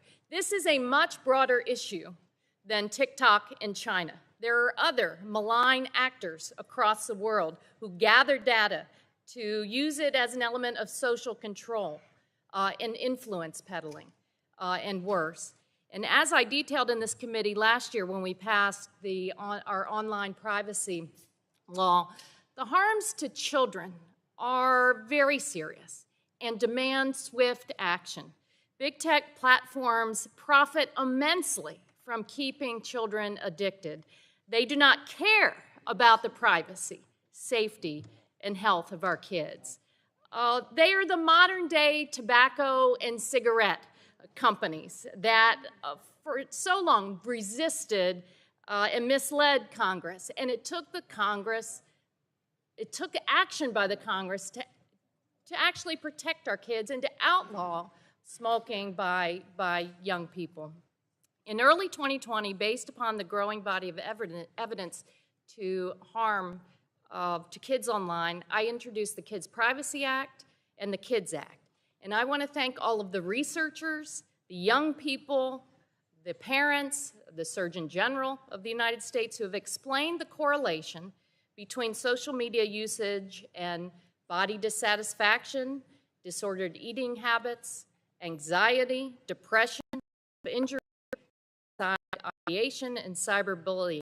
Heck, Francis Haugen, the Facebook whistleblower, was right here and testified that conducted research on this topic. They knew and understood the harms, but they continued to elevate profits over the well-being of children. And TikTok does the same.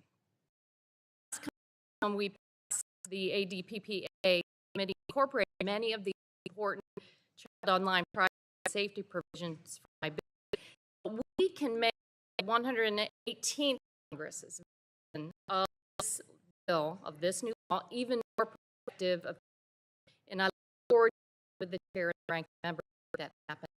TikTok has incredible over children in the US, but you don't have a very good track. In 2019, TikTok was hit with the largest civil penalty by the Federal Commission in a privacy case. 4 years later, TikTok still not taking sufficient action to fix the problems. I assume because child users are incredibly profitable to use online. So TikTok's advertising is specifically advertising age 13 to 17. Congresswoman, I want to disagree with the statement that child abuses are not allowed on our platform at all. Yes or no? Deplorable Target- conduct that's not allowed on our platform. Target to people age 13 to 17. Serve personalized Okay, advertising at this point, And but the how policies much are very money, how much money does TikTok make selling ads targeted to minors? Congresswoman, can I clarify minors in what age? From just say age 13 to 17. For the teenager population, I want to clarify that we do have a under 13 experience, and they have zero evidence on that.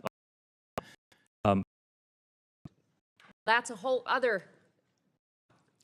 Between 17, if you don't mind, I'll get back to you on those.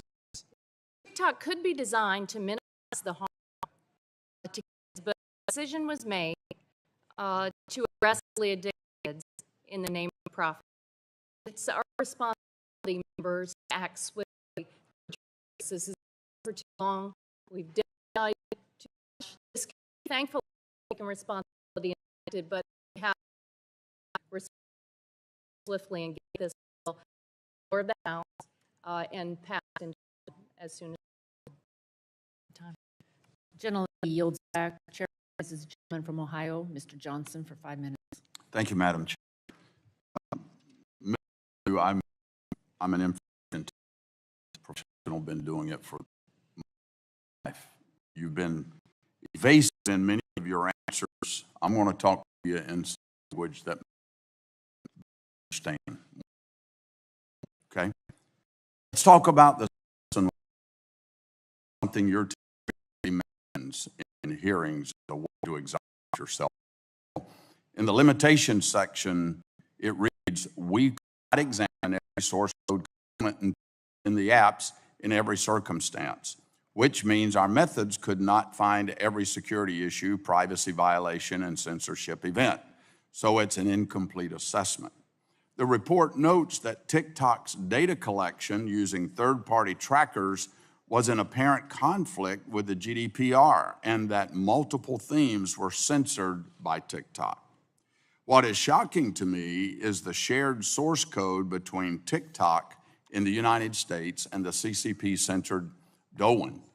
The Citizen Labs report says that many of the functions and classes were identical and that the differences in behavior between TikTok in the United States and Douyin in China are slight changes in hard-coded values. Incredibly, specific censorship parameters from Douyin are present in TikTok, but just turned off. The authors say that for unknown reasons, the parameter variable itself is preserved. Now, Citizen Labs may have been afraid to the obvious conclusion that you I am not. TikTok's source code is riddled with backdoors and CCP censorship devices. Here's the truth. In millions of code, the smallest shift from a 0 to a 1 on just one of thousands of versions of TikTok on the market will unlock explicit CCP censorship and access to American data. Mr. Chu, as CEO of TikTok, why have you not directed your engineers to change this source code? Congressman, thank you for the question. Have you directed them to change the source code? Like what we are offering and Yes my or fourth no? commitment? Have you directed them to change that source code?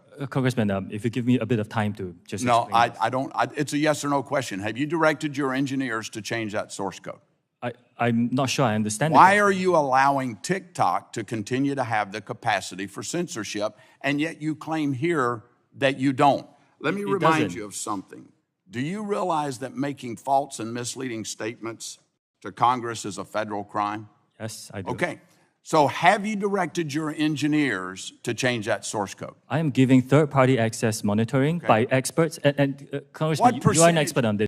If other TikTok company does- source code is the same as Doan? What percentage? I can get back to you on the specifics. Okay, I'd appreciate that. Where was the source code for TikTok developed? Was it developed in China or in the United States? It's a global collaborative effort, like a lot of Was it code for a developed lot of in, companies. was it developed in China? Some of it? Some of it is. Okay, at ByteDance.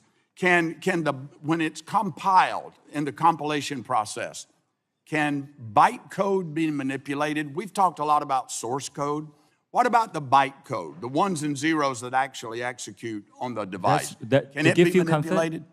Yes. Congressman, to give you comfort, that's why we're giving third-party monitors. Yes, As an expert, I think you can agree that very few companies I've got offer the to do this. report here by Citizen Lab. I want to read you something from Ron Diebert. Specifically, in your written testimony to Congress, you stated on page 9, Citizen Lab found that there was no overt data transmission by TikTok to the Chinese government and that TikTok did not contact any servers within China. You implied that Citizen Lab exonerated TikTok from any information sharing with China. Well, the director of Citizen Lab said this and issued a statement correcting the record yesterday. And I'm quoting Ron Diebert, the director of the lab. I am disappointed that TikTok executives continue citing the Citizen Lab's research in their statements to government as somehow exculpatory. I've called them out on this in the past, and it's unfortunate that I have to do it again, unquote. He goes on to say, and I quote, we even speculated about possible mechanisms through which the Chinese government might use unconventional techniques to obtain TikTok user data via pressure on, end quote. Mr. You, Congress, as support that China cannot access user data, U.S. user data, and say, or said that. Mr. That's misleading. Do this in another reports of TikTok attempting to mislead America about technology is capable of and who access information. Madam Chair, I would like to respond very Ron quickly, please. Diebert and the Citizens Lab to the record. Without objection. With so that, I ordered. yield back. Gentleman yields back. Chair yields to the gentleman from Maryland. Mr. Sarbanes, 5 minutes. Thanks very much, Madam Chair. Mr. Chu, I want to pick up on a theme we've already covered here, which is the effect that your platform, along with many other media platforms, by the way, has in terms of mental and behavioral health in this country. I won't speak to what's happening elsewhere in the world, but we've talked about the impact that it's having on children, on teens. We took some action last year in this committee to try to improve access to resources, reauthorize critical programs to address mental health needs, but we need to do even more than that. And we got to address what the big tech companies like TikTok are doing, because those are platforms that expose children and teens to additional risks. The more time that middle and high schoolers spend on social media, the evidence is the more likely they are to experience depression and anxiety. And this is particularly troubling since apparently 16% of American teenagers report that they use TikTok, quote, almost constantly. That's, I think, about 5 million teenagers in this country that are on TikTok all the time. And we know that big tech, including TikTok, uses design features that can manipulate users, including children and teens, to keep them engaged, designed to feed them a never-ending stream of content, keep their attention for hours on end, which includes capitalizing on the desire for others' approval through like features, preying on the fear of missing out through push notifications, and so forth. You're part of an industry that's set up to do this. You, in some sense, appear to be able to help yourselves. And you can hold on to them. TikTok itself has acknowledged these features and others, like the scroll feature, can have an outsized effect on teens. And we've been discussing today how the app intensifies that harm by amplifying content and misinformation. I'm going to be internal here because we have young people in the audience, users watching, hearing, and I'm sure they have their own ideas about how this technology is managed by TikTok and other social media platforms. They like to access the platforms, and they should be able to do that safely, so it's certainly in their interest, and they can drive this conversation, I think, perfectly well. But it's not a fair fight, is it? I mean, the algorithms are on one side of the screen. The human brain is on the other side of the screen. Algorithm instances where the brain's not even fully developed yet, so those addictive impulses are being sort of perfected by the technology, and again, it leaves the users sort of helpless in the face of that. Are you looking at ways to redesign core features like the ones I mentioned to be less manipulative, and addictive for users, and can you commit to making some of those modifications here today? Congressman, thank you. We do want to be leading in terms of safety of our users, particularly for teenagers. We were the first to launch a 60-minute watch limit. Yeah, let's talk about the 60-minute launch. And I'm very glad to see people, others in our industry follow. For many of your recommendations, we'll study them very seriously. Yeah. We actually have a series of features. Like, for example, if you're under 16, you cannot use a direct message feature because we want to protect those younger users. If you're under 16, you cannot go viral by default. If you're under 18, you cannot go live. And let me go back to the 60-minute limit. Because my understanding is that teens can pretty easily bypass the notification to continue using the app if they want to. I mean, let's face it, our teens are smarter than we are by half, and they know how to use the technology, and they can get around these limits if they want to.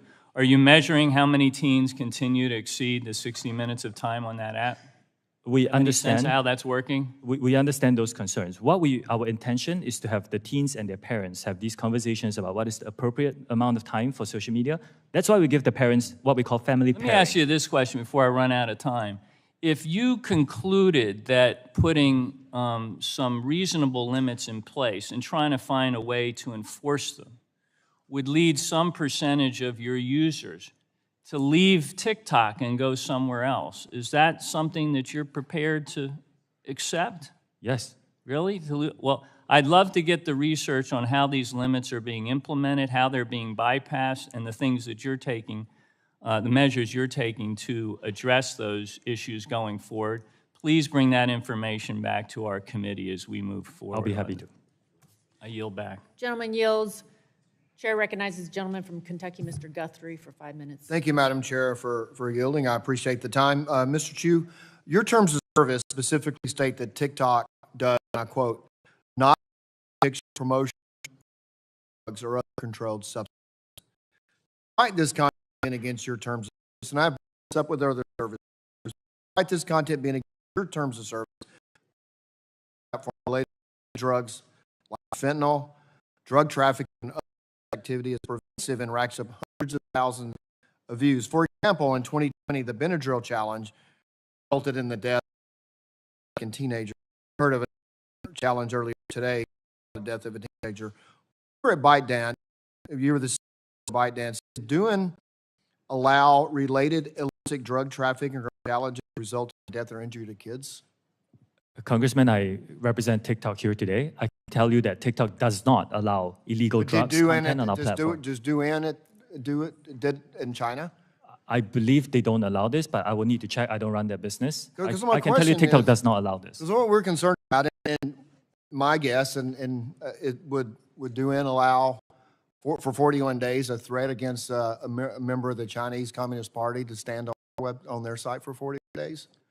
Again, I cannot speak for Douyin, and I'm sorry, I didn't hear the second part of what you. Well, that we had against the chairman of our committee that was on your site for 41 days. My guess is that would not be allowed in China. That content is, if it's violative, I will look into the specifics, and if it violates our guidelines, it will be taken down on TikTok. Yeah, it surely appears that it does. But the problem is that what I'm trying to get at is you seem to be able to prevent this content in China.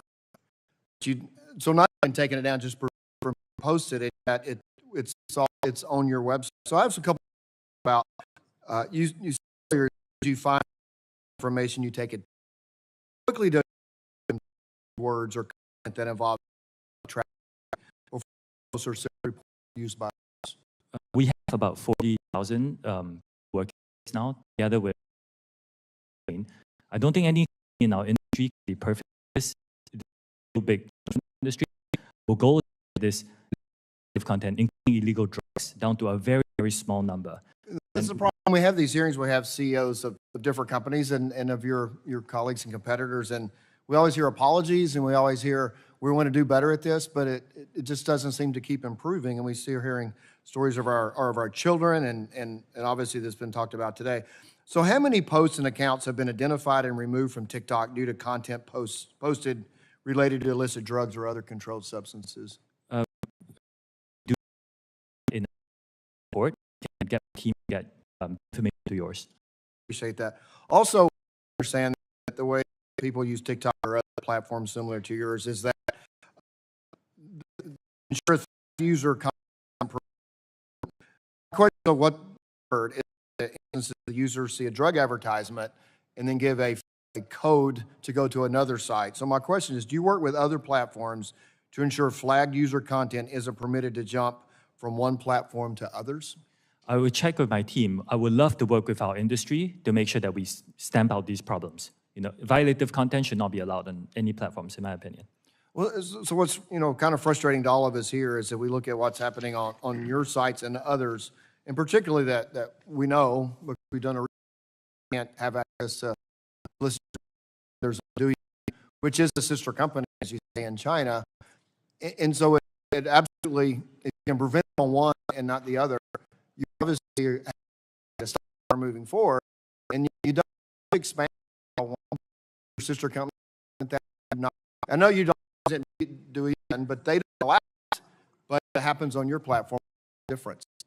First of all, the majority of the content on TikTok is fun, entertaining, and positive for us.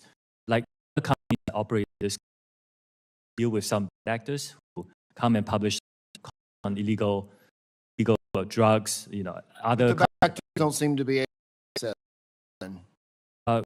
The TikTok U.S. experience here to other U.S. companies. Sure, company has the technology to it because you prevent it in China, but you can't prevent it here. Why? That's why I'm asking. Oh, Congressman, there is no technology that is perfect in doing this.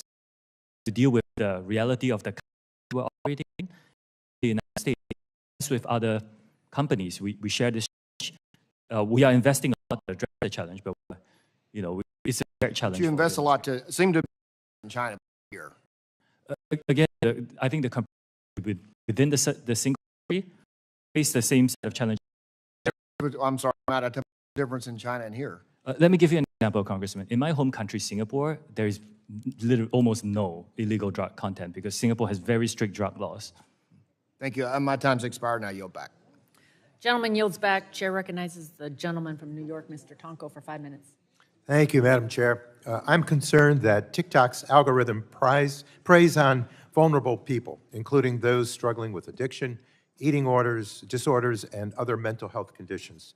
The platform is designed to push content more frequently and longer periods of time.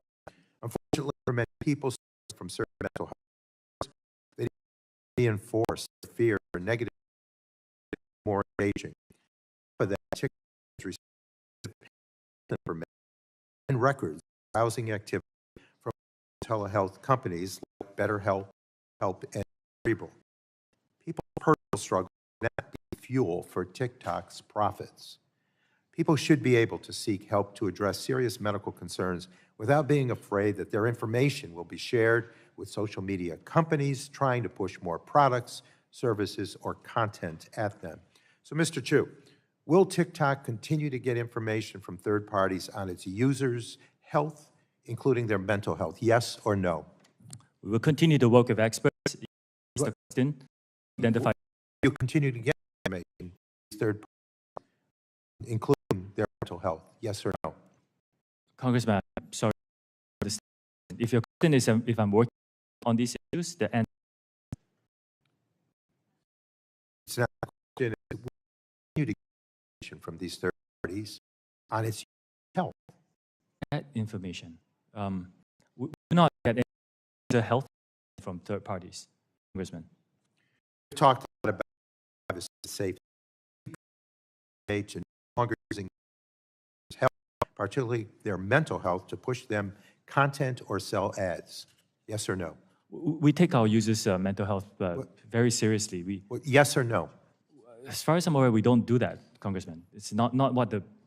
So the answer is no. You will no longer use data about users' health. TikTok systematically exploits users' anxieties by pushing alarming and distressing content onto their For You page. For example, in May of 2022, the LA Times found that some pregnant users searching for information about their pregnancies on TikTok were then shown information about miscarriages, stillbirths, and delivery room traumas. Your company knows that distressing content can have the perverse effect of feeding user engagement. And for TikTok, engagement means money. In the course of a week, what percentage of content that a user sees is considered potentially harmful or distressing content? Congressman, we work with a lot of experts on this. Even before we set the 60-minute time limit for under 18s, if you spend too much time on our platform, you can try. Spend too much time. We will tell you to go and get off. What percentage of content that user is considered potentially? I will need to follow up with my team and get back to you on that, if that's okay. Ballpark. I will need to follow up with my team. So are teenagers in particular shown more distressing content? The opposite is true. We actually put in more restrictions to make sure that our teenagers get a better experience. Are expectant or new parents shown more distressing content? I know of many parents, including one I met recently, who actually use our platform to find communities, to connect with other parents and learn a lot. I've heard amazing stories of creators who have difficulties, and reclaiming my time. Are individuals with eating disorders shown more distressing content? We do not. We remove all content that glorifies eating disorders, and we have worked with experts to look at inherently the content inherently harmful, like diet trends, and make sure we first them more. What about those with mental health issues? Is a more distressing content? If assessment, you actually redirect the page. For example, if you, I don't know if I say this in public, if you search, I want to die, we will redirect you to a safety page, for example. What about those suffering from addiction? Are they given more distressing content? I'm sorry, Congressman, I missed that question. Suffering from addiction, are they given more distressing content? I missed the first few words. I apologize. What about those suffering from addiction? Are they given more distressing content? Those suffering from addiction. Addiction. Do you mean drug addiction or? Yes, or any order of addiction. If people search for content and you can try on a variety of subjects, we will actually direct you to a safety page to give you more resources. And a lot of recovering addicts have actually found the communities on TikTok, and it's find their voices and the community and the courage to really overcome their addiction. I personally have heard stories of that. Well, I appreciate your answers, but I was looking for yes or no, and we did not get those. And again, I think the more that they watch this distressing content, the more profit TikTok makes, and that's distressing. Gentleman yields back. Chair recognizes the gentleman from Michigan, Mr. Wahlberg, for 5 minutes. Thank you, Madam Chair, and we're glad that you're here, Mr. Chu. As Chair Rogers and Representative Burgess mentioned this morning, the Wall Street Journal reported that China will firmly oppose any forced sale or divestiture of TikTok. And this is based not on conjecture, but it's based on comments provided by the official spokesperson at the Ministry of Commerce, who said that any TikTok sale spin-off would amount to technology export and would have to adhere to Chinese law and approval. This spokesperson was quoted as saying the Chinese, and I quote, "The Chinese government will make decisions according to the law." The Chinese government. Mr. Chu, do you agree with this official? Yes or no? Congressman, I cannot speak on behalf of a Chinese government official. Do you agree with that official? We will need to look at this because Project Texas is designed to move forward here in the United States, and we are not discussing this, so I don't have specifics. You know, your company is valued at upwards of $50 billion and has been on the verge of forced sale or ban for 3 years at least, correct? Do you expect this committee to believe you haven't already discussed this scenario with your team? And you should have an answer to this, yes or no, I agree with the Communist Party, or I don't agree with the Communist Party. So, I guess I would say at that point, you disagree with the Communist Party. Explain your discrepancy. Congressman, for 2 years, we spent $1.5 billion US to build Project Texas. This is after very extensive discussions with relevant folks. Project Texas is just something expanded for the future. We're talking about now. We're talking about what you're doing now, what your expectations are now, what your relationship is with the Communist Party, which is our major concern of what the impact that will be with a country. Let me rephrase that. With a Communist Party that doesn't care about America and sees us as standing in their way for superpower.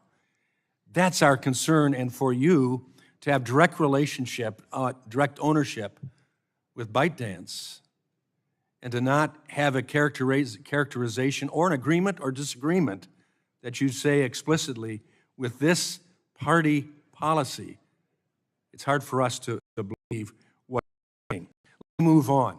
Those in Beijing have access to American data. We have been very open to this. We have relied on operability. Access to American data. Congressman, I'm answering your question if you give me a bit of time. We rely on global, and we have employees in China. So yes, the Chinese engineers do have access to global data. You have access to global data. But we have heard the not concerns. Storage. No, storage has always been in Virginia and Singapore. The physical service. You have no access to storage, to American data today. That's not what I said. I said. So you do have access to American data, and you have storage of American data. The American data has always been stored in Virginia and Singapore in the past. And access of this is on an as-required basis by our engineers globally. By engineers for business purposes. By engineers, this is a private ByteDance? ByteDance. The Communist Party? No. Why? How that? If they have access? This is a business, and is many other businesses, many other American companies, we rely on the workforce.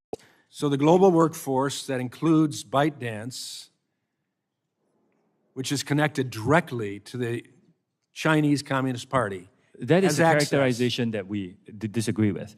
Now, in the future... That's not what we can disagree with. That's a fact. It's not, unfortunately. With the CEO of ByteDance. And your not... is 60% by global investors. 3 out of the 5 board members of ByteDance are Americans. This is a private... report directly with the CEO, member of the Communist Party. Let's move on. He's not. I think that's the answer at this point. I believe my time has expired, so I yield.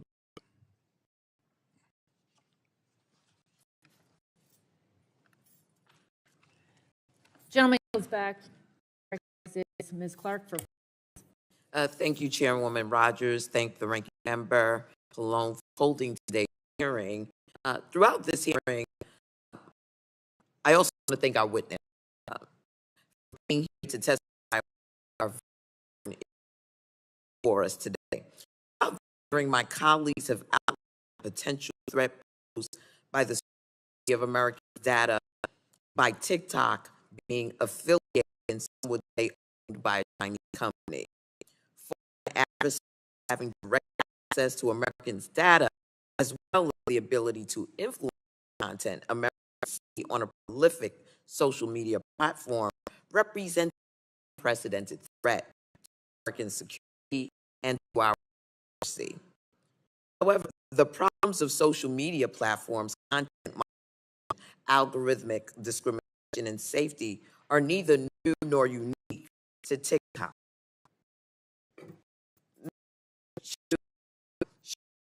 The concerns raised by Congresswoman Matsui related to algorithms.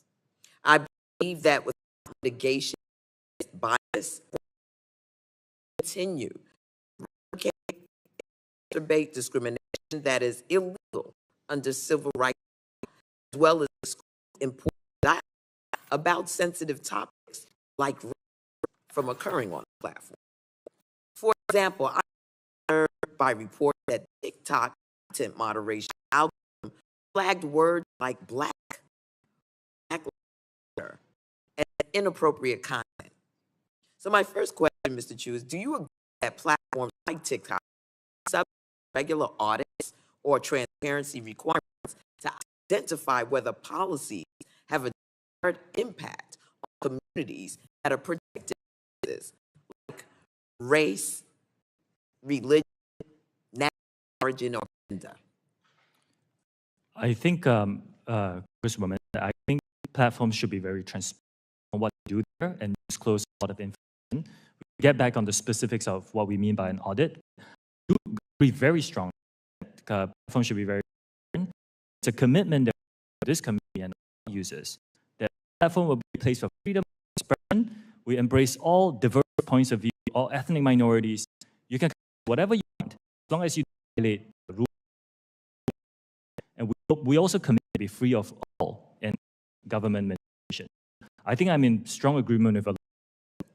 Well, thank you. I know the Academic Accountability Act would require to be transparent in their algorithm, their impact, and require risk mitigation. It is vital that the diverse culture of the United States is reflected online.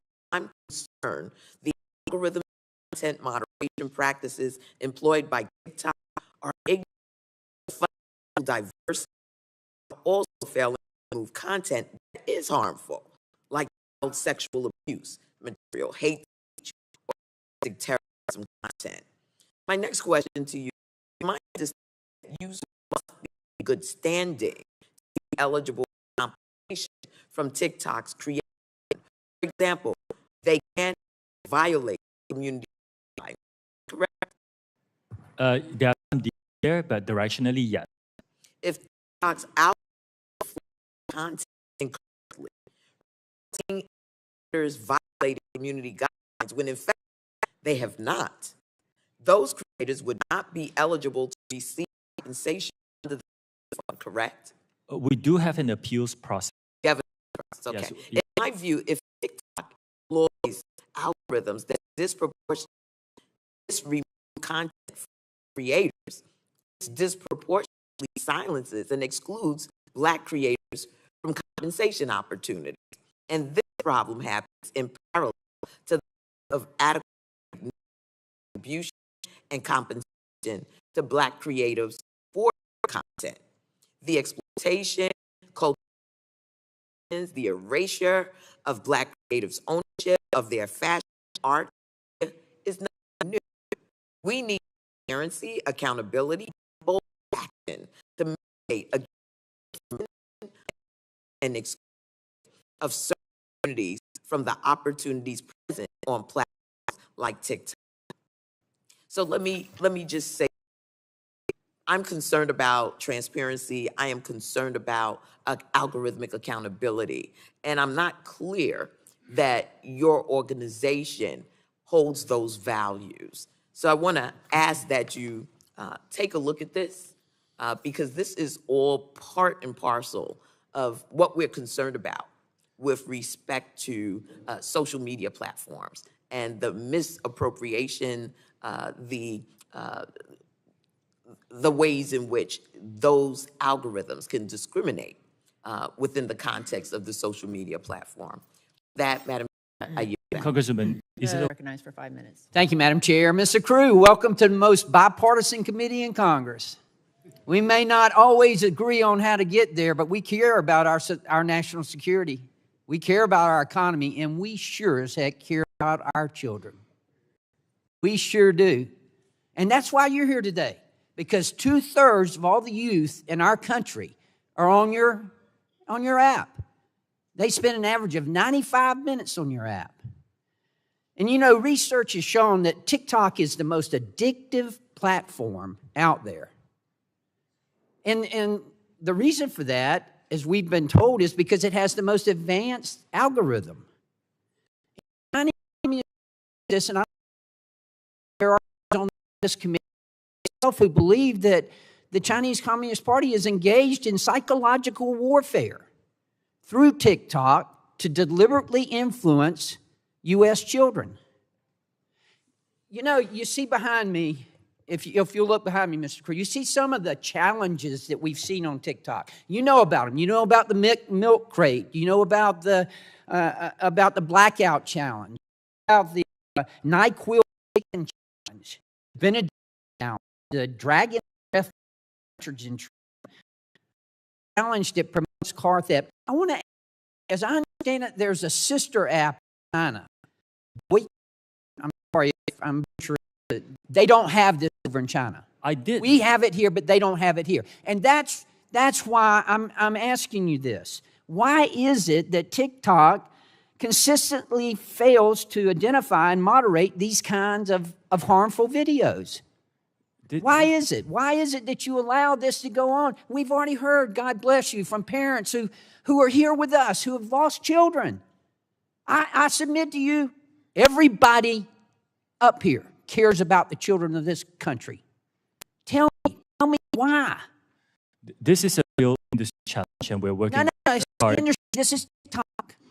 It's We're a challenge. talking about TikTok. We're about why did you hold this?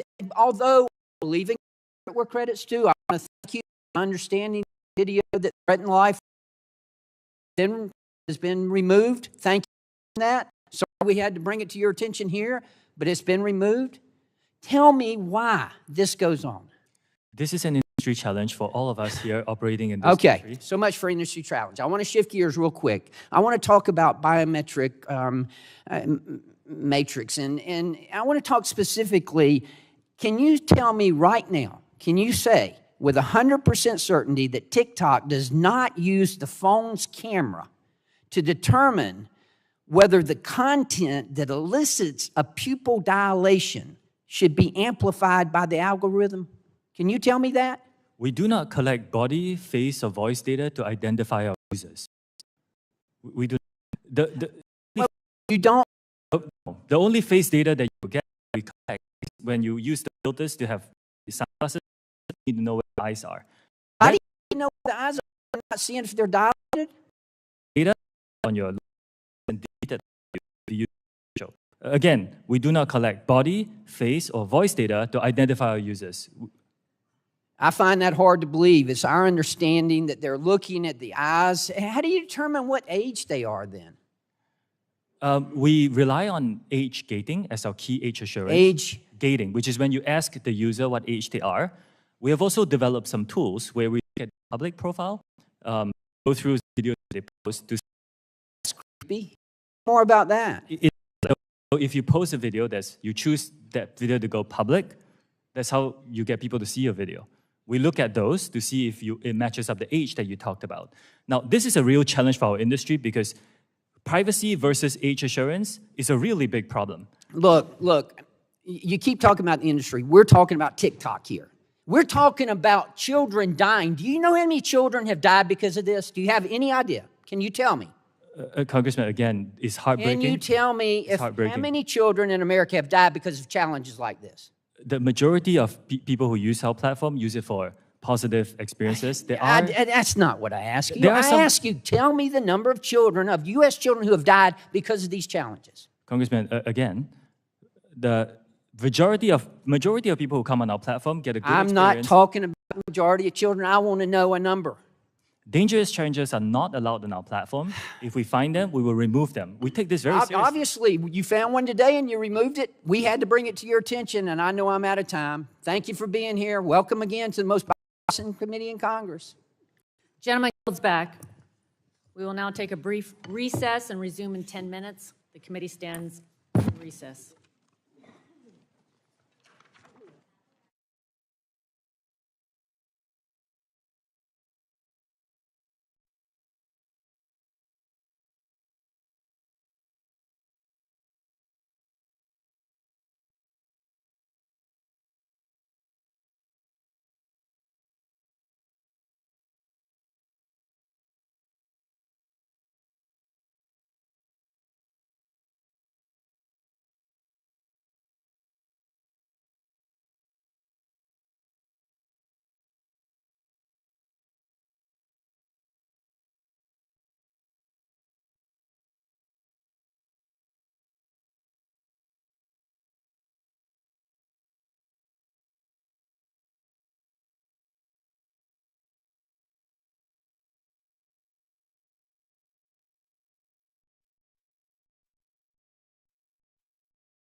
Literally life and death issues that TikTok is right in the middle of.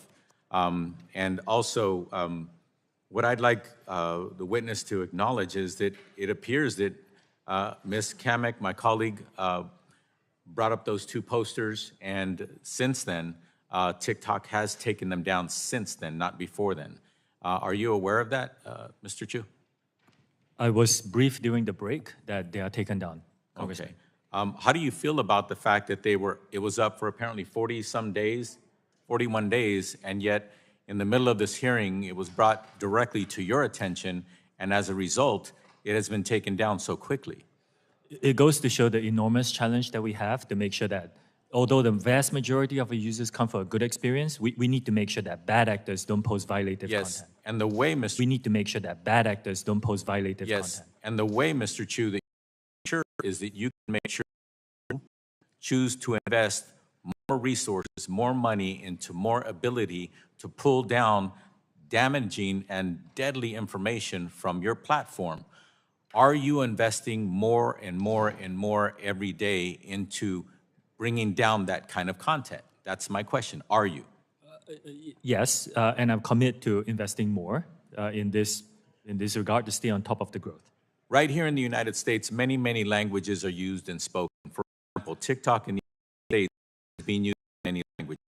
Specifically, language, are you dedicating more resources today than you did months ago on making sure that you are that content is damaging or bringing it down as quickly as possible?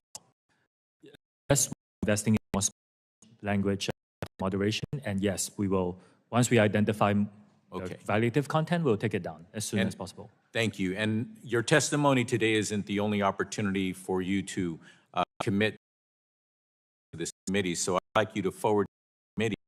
Again, I'm not asking for, but I would like to get some semblance of understanding as to how much you are investing with the number of bodies, the number of people, the number of resources in making sure that you are investing more in pulling down content that is either deadly or dangerous on your platform. Can you forward that to the committee? I will check with my team and get back to you on this, Congressman. Thank you very much. Appreciate that opportunity.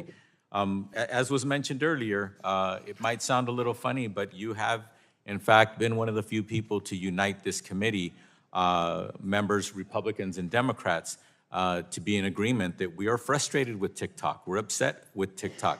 And yes, you keep mentioning that there are industry issues that not only TikTok faces, but others. You remind me a lot of Mike Zuckerberg. When he came here, he reminds me of Fred Astaire. Good dancer with words. And you are doing the same today. A lot of your answers are nebulous. They're not yes or no. So I'd like to ask you a question.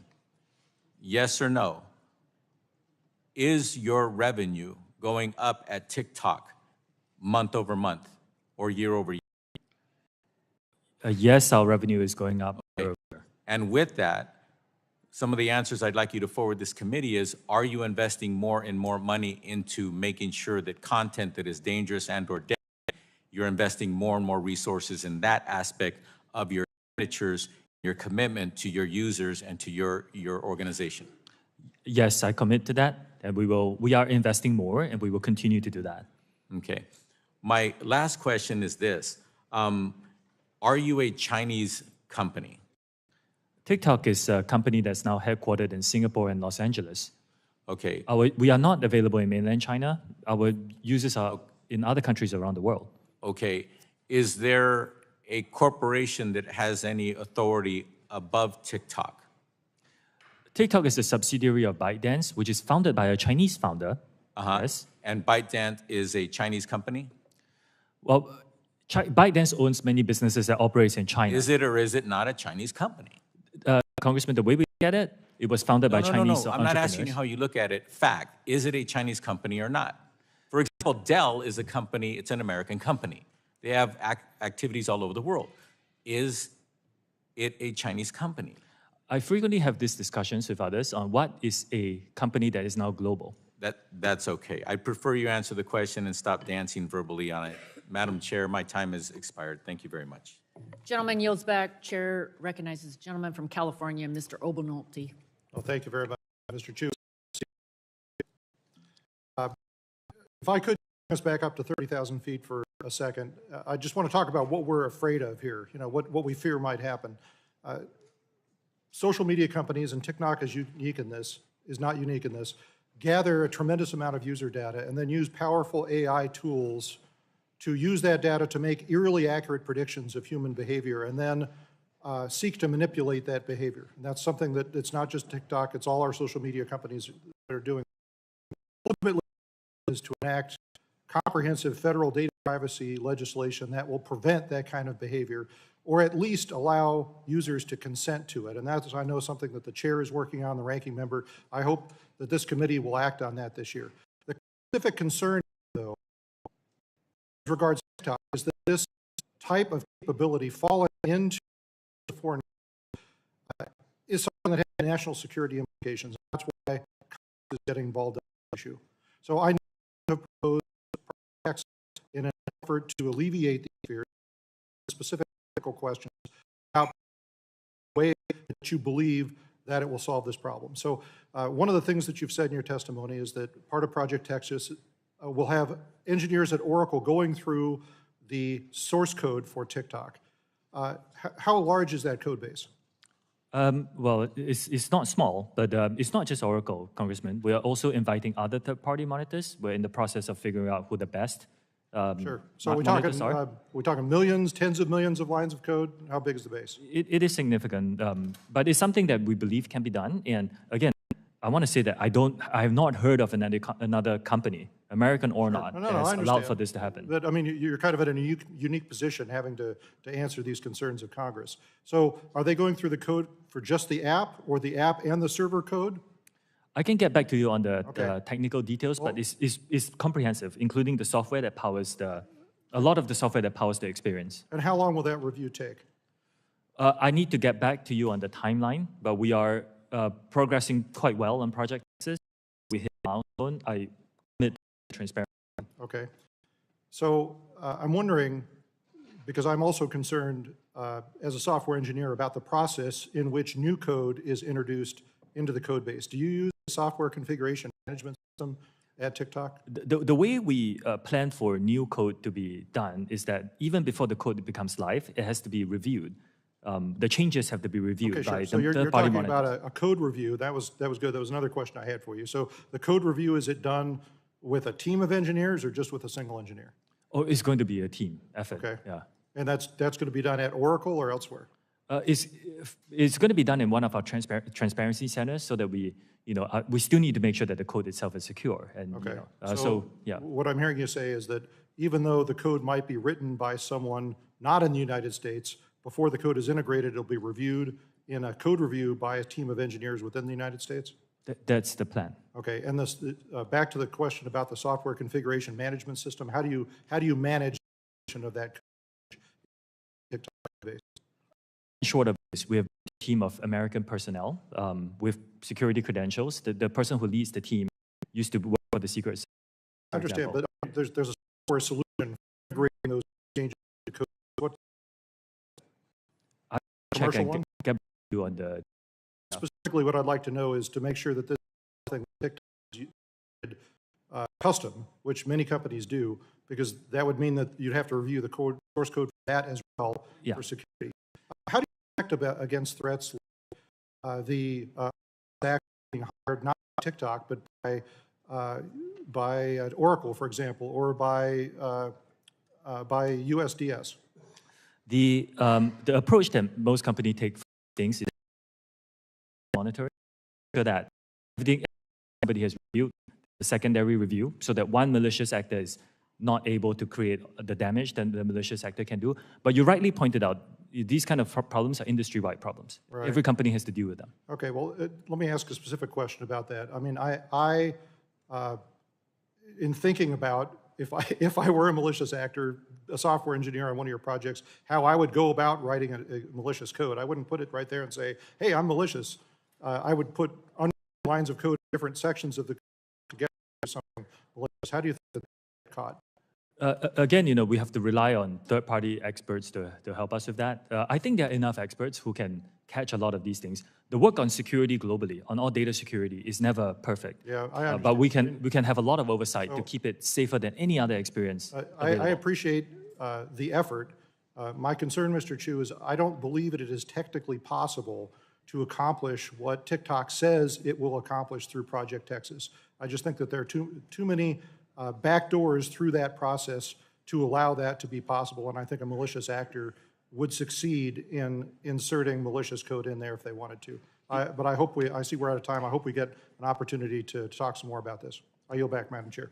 Gentleman yields back. Chair recognizes the gentlelady from Michigan, Mrs. Dingle, for 5 minutes. Thank you, Chairman Rogers and Ranking Member Pallone for holding this hearing, and to Mr. Chu for testifying here today. Your good news, you're halfway through with me. As screen time increases, so do inherent risks. And with the proliferation and popularity of new social media platforms, so does the potential reach of dangerous, provocative, and often harmful content. And my fear, the abuse of collected data. As a representative from the state of Michigan, I can speak from experience on how social media has been used to target members of the Michigan delegation, including a plot to kidnap our governor, and how it can be weaponized to perpetuate harms towards individuals and communities. And you saw firsthand how it targeted the chair of this committee. Today, many of my colleagues on both sides of the aisle have raised legitimate concerns about protecting children online, misinformation, and securing our data. Concerns that I share, and has been said by many of my colleagues, are bipartisanly shared. I think in many ways, these myriad of issues highlight the need for comprehensive data privacy legislation that would ensure the safety and integrity of every American's data on every social media platform and mitigate potential harms. One important area of concern I have regarding data collection is geolocation data and how it can be abused. I've seen it abused. I have seen women die because it has been abused. This subject has dangerous implications for survivors of domestic violence, people seeking medical care, and protecting children from potential predators. Mr. Chu, in your testimony, you wrote that current versions of the app do not collect precise or approximate GPS information from U.S. users. Yes or no answers, please. Mr. Chu, have any prior versions of TikTok's app collected precise GPS information from U.S. users? Yes or no? Yes, from back in 2020, about 3 years ago. Are there currently TikTok users who still hold old versions of the app that collect precise GPS information from U.S. users? Yes or no? But small percentage. Still. Has TikTok at any time fed precise GPS information collected from U.S. users into algorithms to serve user ads? Yes or no?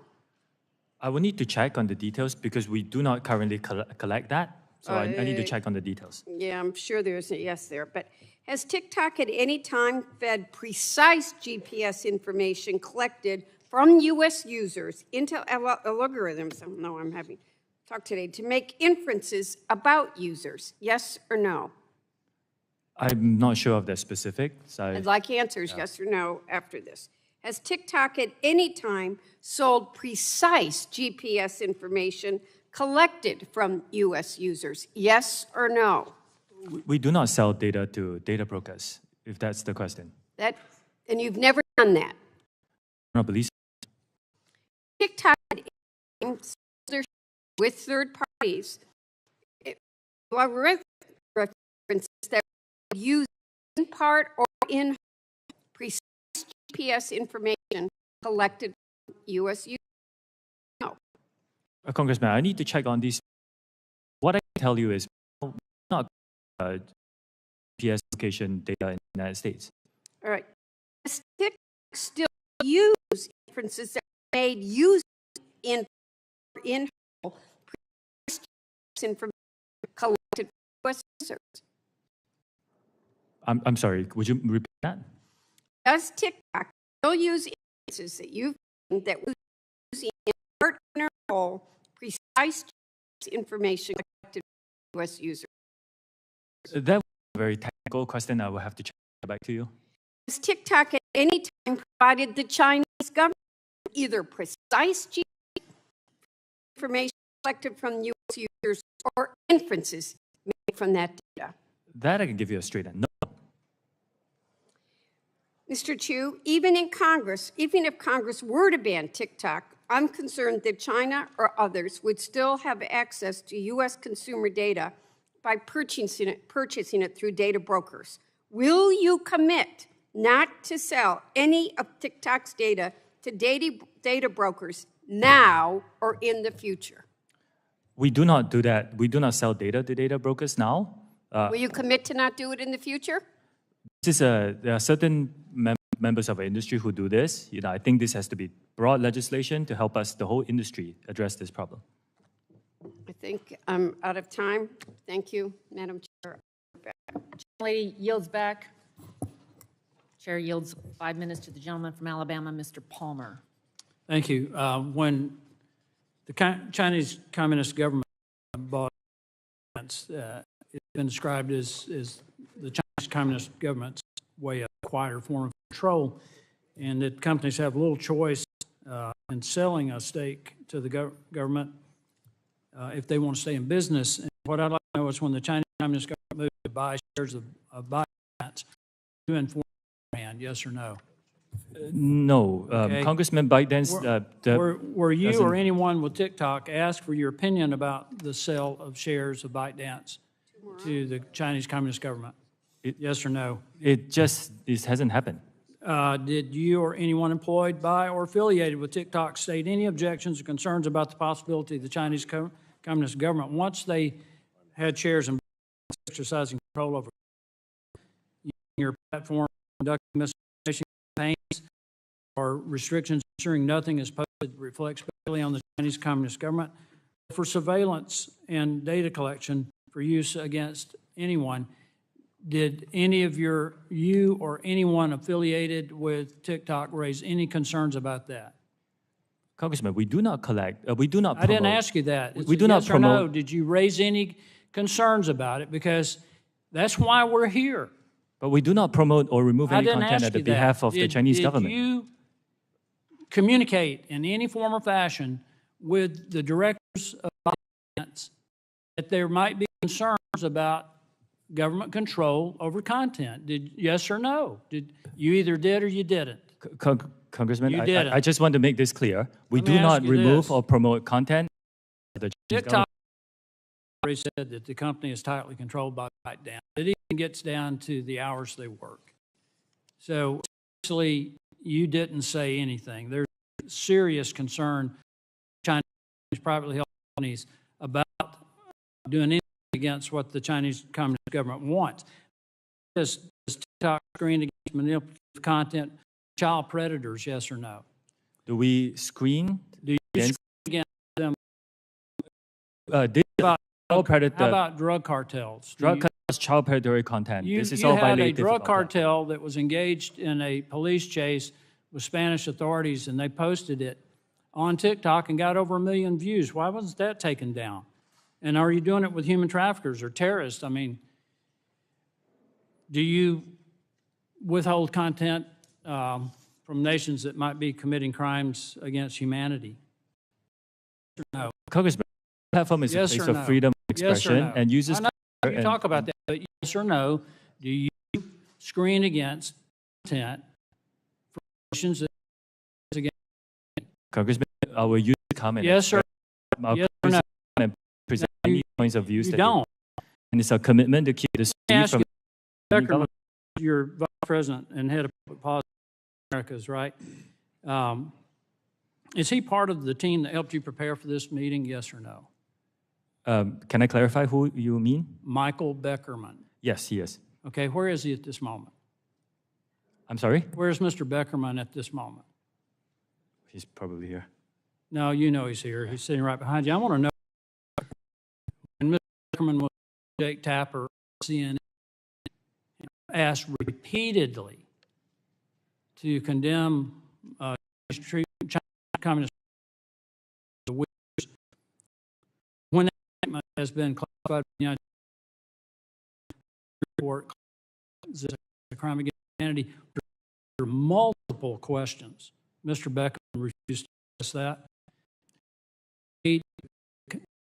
Government. No, Are because you can content on our platform. And that our one. Is head of public policy for the Americans and our news channel. Why couldn't he condemn that? Very important to get our platform and to use our and open our app. I'm not and talking about search your for platform. any. I'm talking about your personal name, because personal policy. Everybody in this room understands that, except maybe you. Personnel. Let me conclude with this. I hate to bring this up because this is part of the stuff, but that's fundamental to the party's intelligence and strategy. And you have repeatedly used the word transparency throughout, and every time you've said it, what I've heard is deception. Back. Gentleman yields back. Chair from Texas, Mr. D for 5 minutes. Thank you, Madam Chair. I got to tell you, Mr. Chu, as a father of a 16-year-old that likes social media, a lot of your evasiveness today in answering many of these questions really disturbs me, because I can tell you that the teenagers of today, they really don't want to be on Facebook. They want a platform. And you were asked before this committee to talk about many things, and a lot of people are worried about our kids' personal data. As the co-chair of the Congressional Voting Rights Caucus, I also worry that TikTok is the world's most powerful and extensive propaganda machine, allowing the Chinese Communist Party to use TikTok's platform to influence public opinion and undermine the integrity of our democratic elections. And I have a report called TikTok and Facebook Failed to Detect Election Disinformation in the U.S. While YouTube Succeeds. And this report was published by the nonprofit Global Witness and the Cybersecurity for Democracy team at NYU. And the purpose of the study was to test platforms like TikTok and whether or not they can detect and take down false political ads targeted at U.S. voters, young voters, ahead of last year's midterm elections. According to this report, disinformation ads tested were approved. Again, that is 90% of ads false and misleading election misinformation went undetected on TikTok. Just to add some type of leading ads that on TikTok, this includes ads that are live on TikTok that say the wrong election day actually encourage people to vote twice. You do know that voting twice is a felony. Mr. Chu, it's legal to vote twice. Any misinformation that comes from political, very serious. I'm particularly this type of information because it can run rampant on TikTok. And given that, again, y'all are young and diverse, as the people that we've seen targeted time again. Mr. Chu, do you agree with that it is completely unacceptable? 90% ads were undetected on the platform. You for now TikTok policy misinformation and paid ads, and the company monitors such information. You plan to get that number down? While TikTok is a place for us to come express their points of view freely, we do take misinformation, dangerous misinformation, particularly third-party experts. Misinformation. You call allowing 90% of false content, political content, on your platform to be taken? You define that as being taken seriously? I need to look into the specifics. I'm not sure where the number came from, but I can tell you, Congressman, that we are the only platform that I know of that doesn't actually take political ads. We don't accept money. I don't think other platforms can say that. Mr. Chu, can you detail how you responded to that report? Did you respond to that report that I just mentioned? I need to look at the specifics of the report, Congressman, and I can get back to you on that. All right. Mr. Chu, I want to shift to Project Texas. I know that we've discussed this initiative throughout today's hearing, but I want to dive deeper into your notion that promises about Project Texas should give us any confidence in TikTok's ability to localize U.S. data and discontinue access to that data to ByteDance employees in China. Why? Because we've already had a TikTok executive appear before Congress and give sworn testimony about the comfort that we should take in TikTok's U.S.-based resources. Well, TikTok data security practices were being scrutinized by the U.S. government, and unfortunately, we've since found out from journalists and recorded conversations that those assurances were worthless.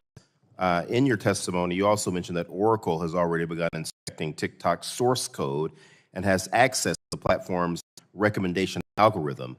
Why should this give the American public any great assurances, particularly given that Oracle now owns a stake in TikTok and stands to gain monetarily the more revenue that TikTok and its algorithm generates? Congressman, not only is Project Texas unprecedented in our industry in protecting U.S. user data and interests, we are inviting third parties to come in and monitor this, and we will, be transparent in that process. And this is more beyond all companies that I know of in my industry. Thank you, Madam Chair. I'm out of time. Gentleman yields back. Chair recognizes the gentleman from Florida for 5 minutes, Mr. Dunn.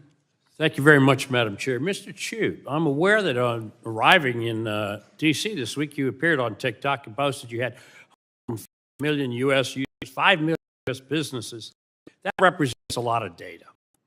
You also referenced your appearance before this committee as a chance to share all that TikTok is doing to protect Americans using the app. Mr. Chu, has ByteDance spied on Americans at the direction of the Chinese Communist Party?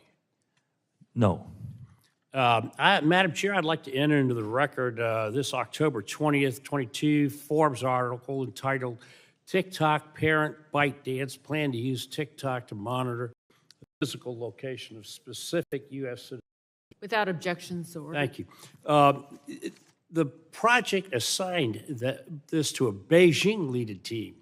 They were going to follow individual American citizens. Again, Mr. Chu, has ByteDance spied on American citizens? I don't think the spying is the right way to describe it. All right. This is ultimately... We can differ on this that. This is ultimately an internal Any investigation. TikTok or ByteDance data that is viewed, stored, or passes through China is subject to the laws of China, one-party authoritarian state hostile to all American standards of privacy. China's court system is to the Chinese Communist Party.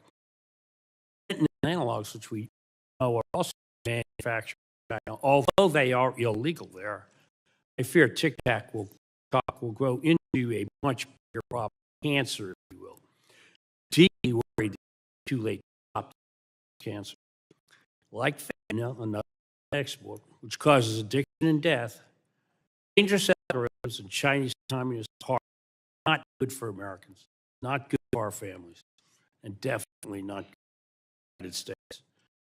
Mr. Chu, being a CFO of ByteDance, you served as a CFO and Director of Global Operations for ShowMe from 2015 to 21. Is that correct?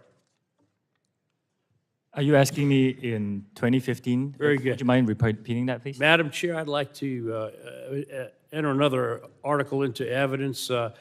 This is from the National Cybersecurity Center in Lithuania.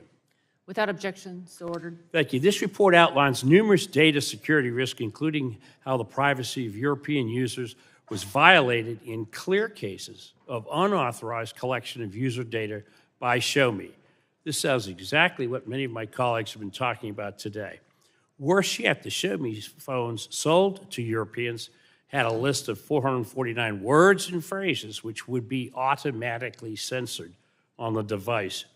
Censored phrases included the Voice of America and Democratic Movement, among others. This analysis was conducted on devices which were manufactured and sold to Europeans while you were the head of operations for ShowMe. It does not follow that you expect us to believe that you would not censor on behalf of the Chinese Communist Party, since you've already done so? I want to be unequivocal on this. We do not remove I or reclaim my promote time. content on While behalf of the Chinese TikTok, in government. your words, strives to deliver on their mission to inspire creativity and bring joy to American users, I assure you that is not the mission or goal of the Chinese Communist Party, which runs the People's Republic of China, that TikTok's parent company, ByteDance, is domiciled. Mr. Congressman, Chu, you can these are check with our users straightforward to things. see The the experience that they're world's getting. You have given straightforward answers.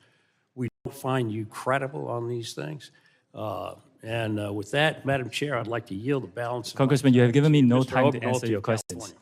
I reject the characterizations. I yielded Who to are you Mr. yielding Obernolte. to, Dr. Dunn? Mr. Obernolte?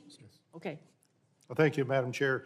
Mr. Chu, I'd like to continue our discussion of Project Texas, if we could. Part of Project Texas is that engineers at Oracle will review the algorithms used by TikTok to confirm that they're free of foreign influence.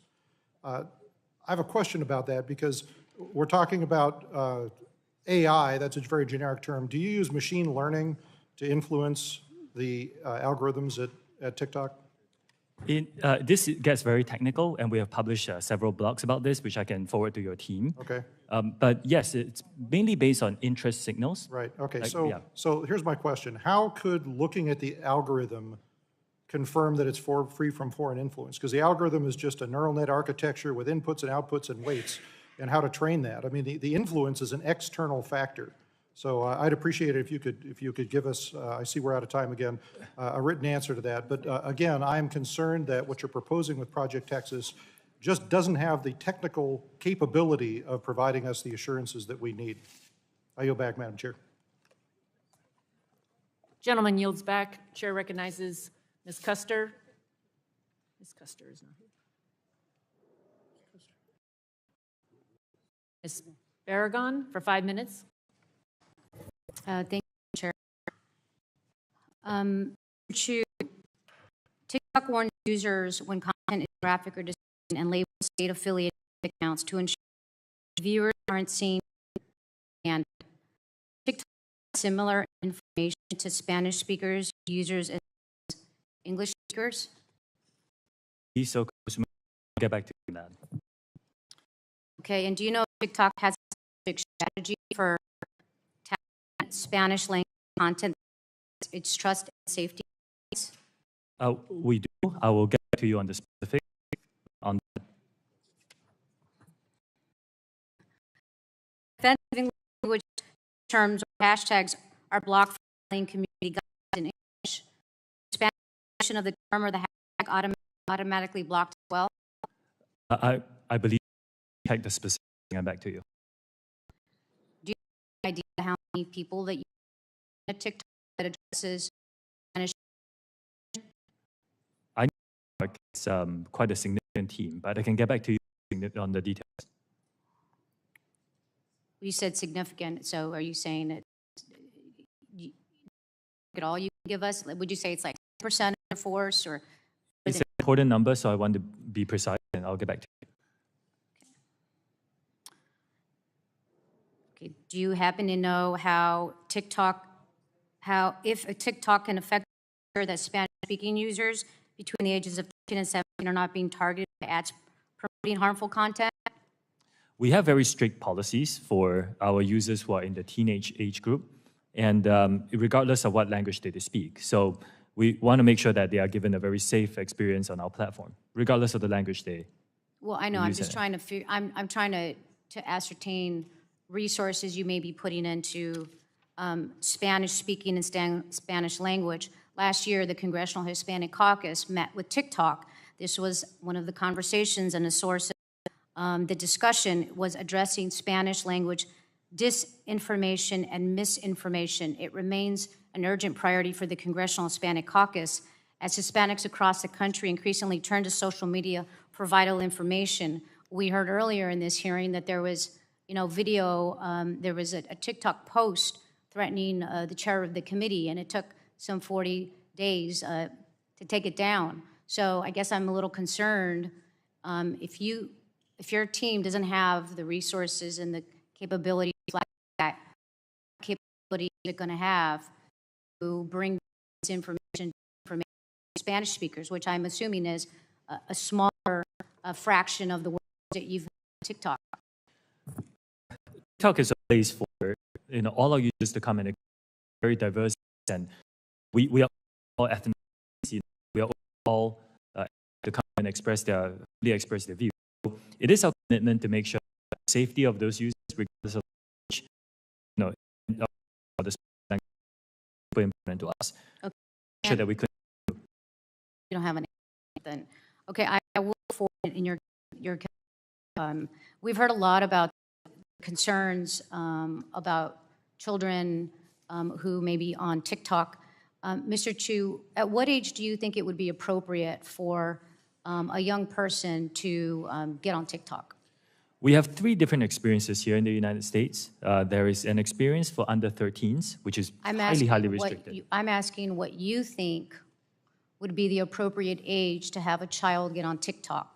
Our approach is to give differentiated experiences for different age groups and let the parents have these conversations with their children to decide what's best for their family.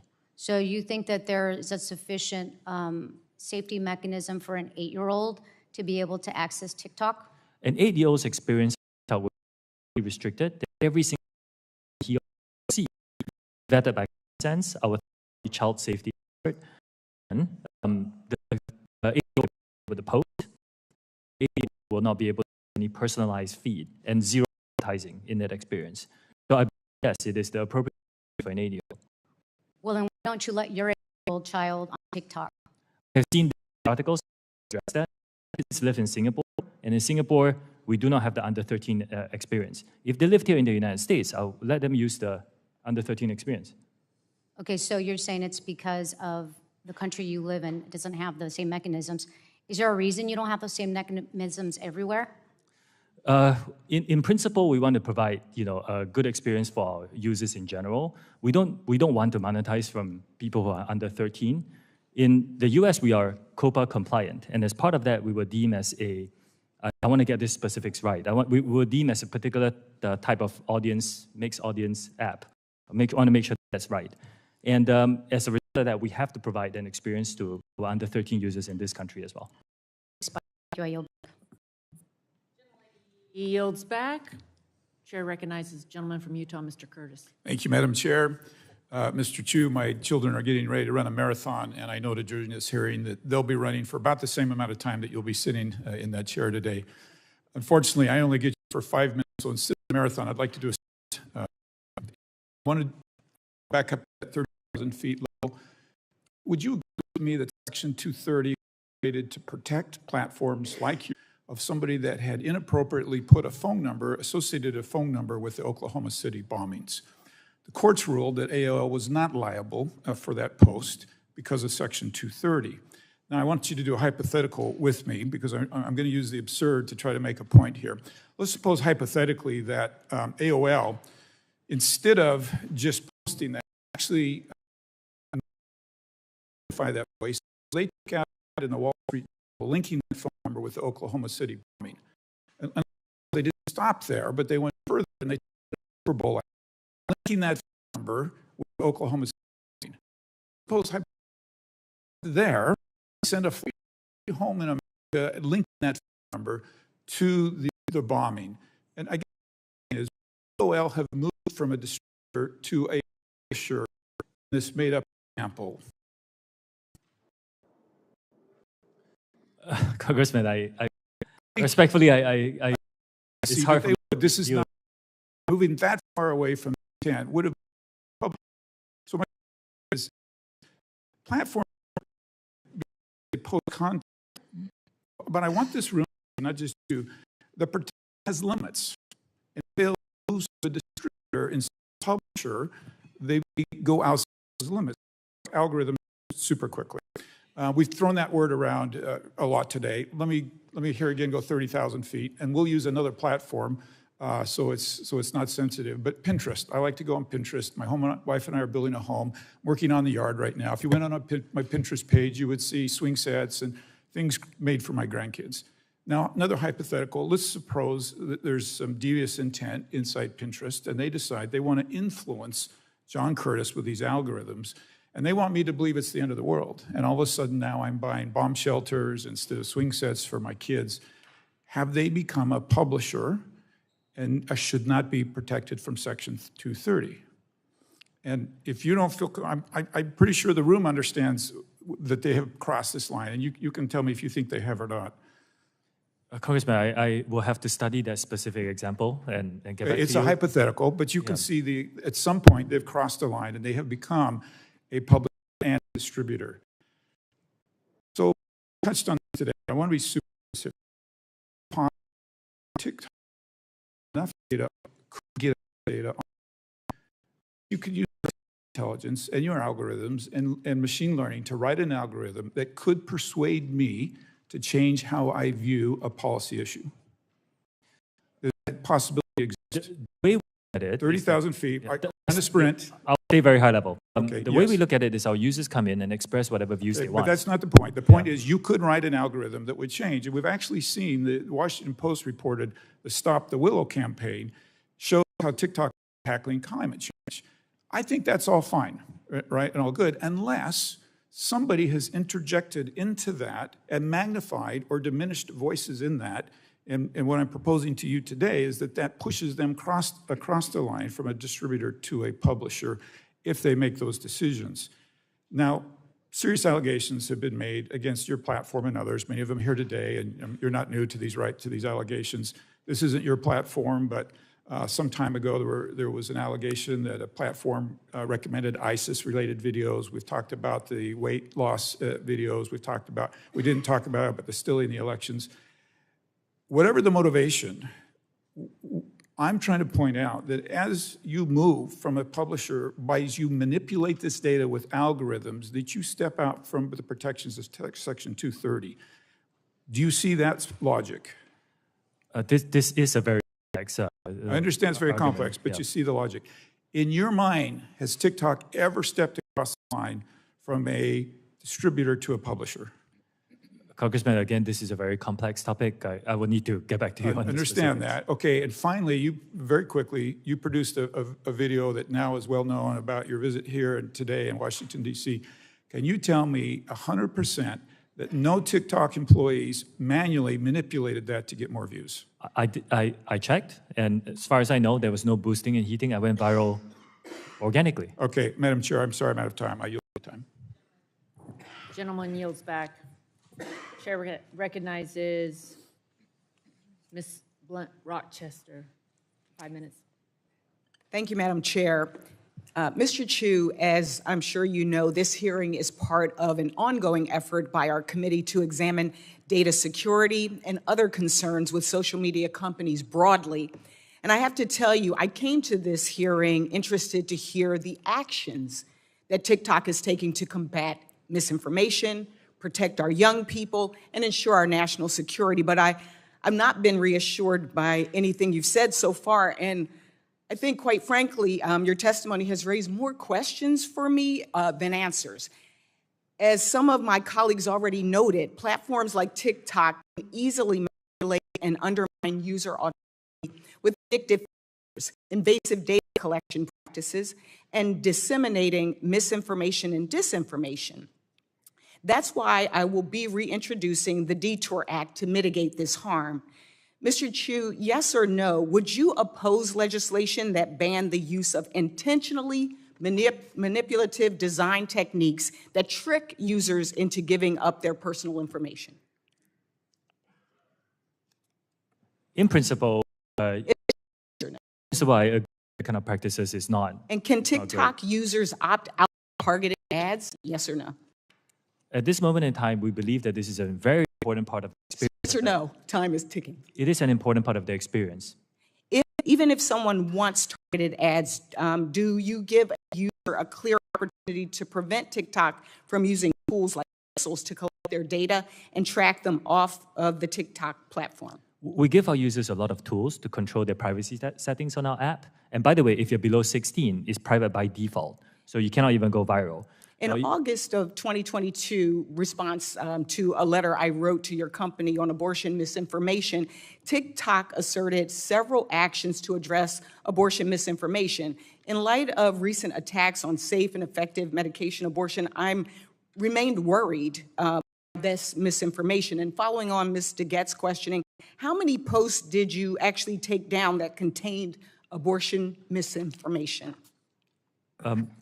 Contents and views on both sides of the on abortion is allowed on our platform. It's just freedom of expression. If it's dangerous misinformation, we rely on third-party experts to help us identify and remove them. I can get back to you on specifics. Yes, please get back with us on the specifics. Mr. Chu, in your testimony, you indicated TikTok has taken several steps to implement Project Texas. You've said you've spent, in your testimony, $1.5 billion. You've hired 1,500 full-time employees. Can I ask for some specifics about the implementation? This $1.5 billion, what was it used for? The employees, were they people that you already had that you just transferred over? And what types of roles will they have? Oh, okay. This $1.5 billion US is spread across many things, including the infrastructure we have to build, the migration of the data to a new cloud infrastructure, and all the third-party security partners that we're hiring, and of course the new employees.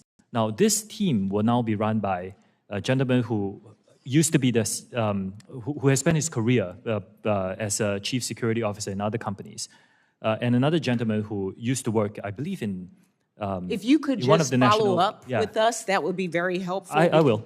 Because we would really like to understand the details. Where's the money going? How many people are, and what will they be doing? Okay. As I put just kind of a finer point on this, one of my concerns is that we came here hoping to hear some actions that would alleviate some of our concerns and our fears. We got family members. We have a lot of folks here that are constituents, that are content creators. And for us, we were looking for action. We wanted to make us feel like we really can trust, as you use the word. What I leave here with is thinking about the fact that your company is, I learned that you have personalized data advertising for kids as young as 13. And we've heard until Project Texas is supposedly stood up, engineers in China still have access to personal data. And that means engineers in China have access to personal data of 13-year-olds in the United States. And I think that really summarizes why you see so much bipartisan consensus and concern about your company. And I imagine that it's not going away soon. Thank you, Madam. Lady yields back. Yield to the lady of Arizona. Is left 5 minutes. Madam Chair, Mr. Chu, do you agree that the Chinese government persecutes the Uyghurs? You use the app, you open our users who get. That's not my question. My question is, do you agree that the Chinese government persecuted the Uyghur population? Well, really because you're all human rights abuse. The role here is to explain what our platform does on this. It's a pretty easy question. Do you agree that the Chinese government has persecuted the Uyghur population? Congresswoman, I'm here to describe TikTok and what we do as a platform. And as a platform, we allow our users to freely express their views on this issue and any other issue that matters to them. Well, you didn't answer the question. Earlier today, Chairman Rogers asked you, and I quote, have any moderation tools been used to remove content associated with the genocide, yes or no? Your answer, we did not remove that kind of content. Yet, 2020 suspended the account of Rosa Aziz, an American 17-year-old, after she put a video about the genocide. Your answer, sir, does not align with history. That particular case was a mismoderation. I believe that video of thought it was. No, it was a post they banned. TikTok. I can get back on. Next question. India banned the use of TikTok in the country in 2020. New Zealand has banned the installation of TikTok on devices connected to the Canada banned the installation of TikTok on government devices. The United Kingdom has banned the TikTok app from government-owned devices. Belgium banned the TikTok from government phones. The European Union banned the installation of TikTok on government devices. All cited security with the company's data collection to the Chinese Communist Party. Recently, our U.S. Director Christopher Wray said about TikTok, quote, "This is a tool that is ultimately within the control of the Chinese government, and to me, it screams out with national security concerns." Mr. Chu, how can all of these countries and our own FBI director have been wrong? I think a lot of risks that are pointed out hypothetical risks. I have not any evidence. Eagerly awaiting discussions where we can talk about evidence and we can the concerns that are being raised. Yes, question revolves around an article banned in 2020. A first Forbes article revealed how troves of data citizens who once used TikTok are widely accessible to employees of the company and its Beijing-based by current TikTok employees told Forbes that nearly anyone with basic access to company tools, including employees in China, can easily look up the closest contacts and other sensitive information about any user. This current TikTok employee also said, quote, "If you want to start a movement, if you want to divide people, if you want to do any of the operation to influence the public on the app, you can just use that information to target those groups." Why would Mr. Chu, why would a current TikTok employee say this if it wasn't true? This is a recent article. I have asked my team to look into it. As far as I know, we have rigorous data access protocols. There's really no such thing where anybody can get access to tools. All right. So I disagree with a lot of the conclusions of that. Madam Chair, I request unanimous consent that the Forbes March 21st, 2023 article be added to the record. Without objection. And I have, would like to turn over the rest of my time to Mr. Abernoldi. Madam Chair, Mr. Chu, I'd like to continue asking the question that we ran out of time last time. So as part of Project Texas, you're going to have engineers at Oracle review the algorithms, the machine learning algorithms that TikTok uses to ensure that they're free from foreign influence. But as you and I were discussing, reviewing the algorithms doesn't do anything. The algorithms were simple. That's not where the secret sauce is. The secret sauce is in the data used to train them and the outcomes that you're asking them to predict. Would you agree with that? No, I actually believe that with third-party monitoring, you can identify a lot of the motivation of the code.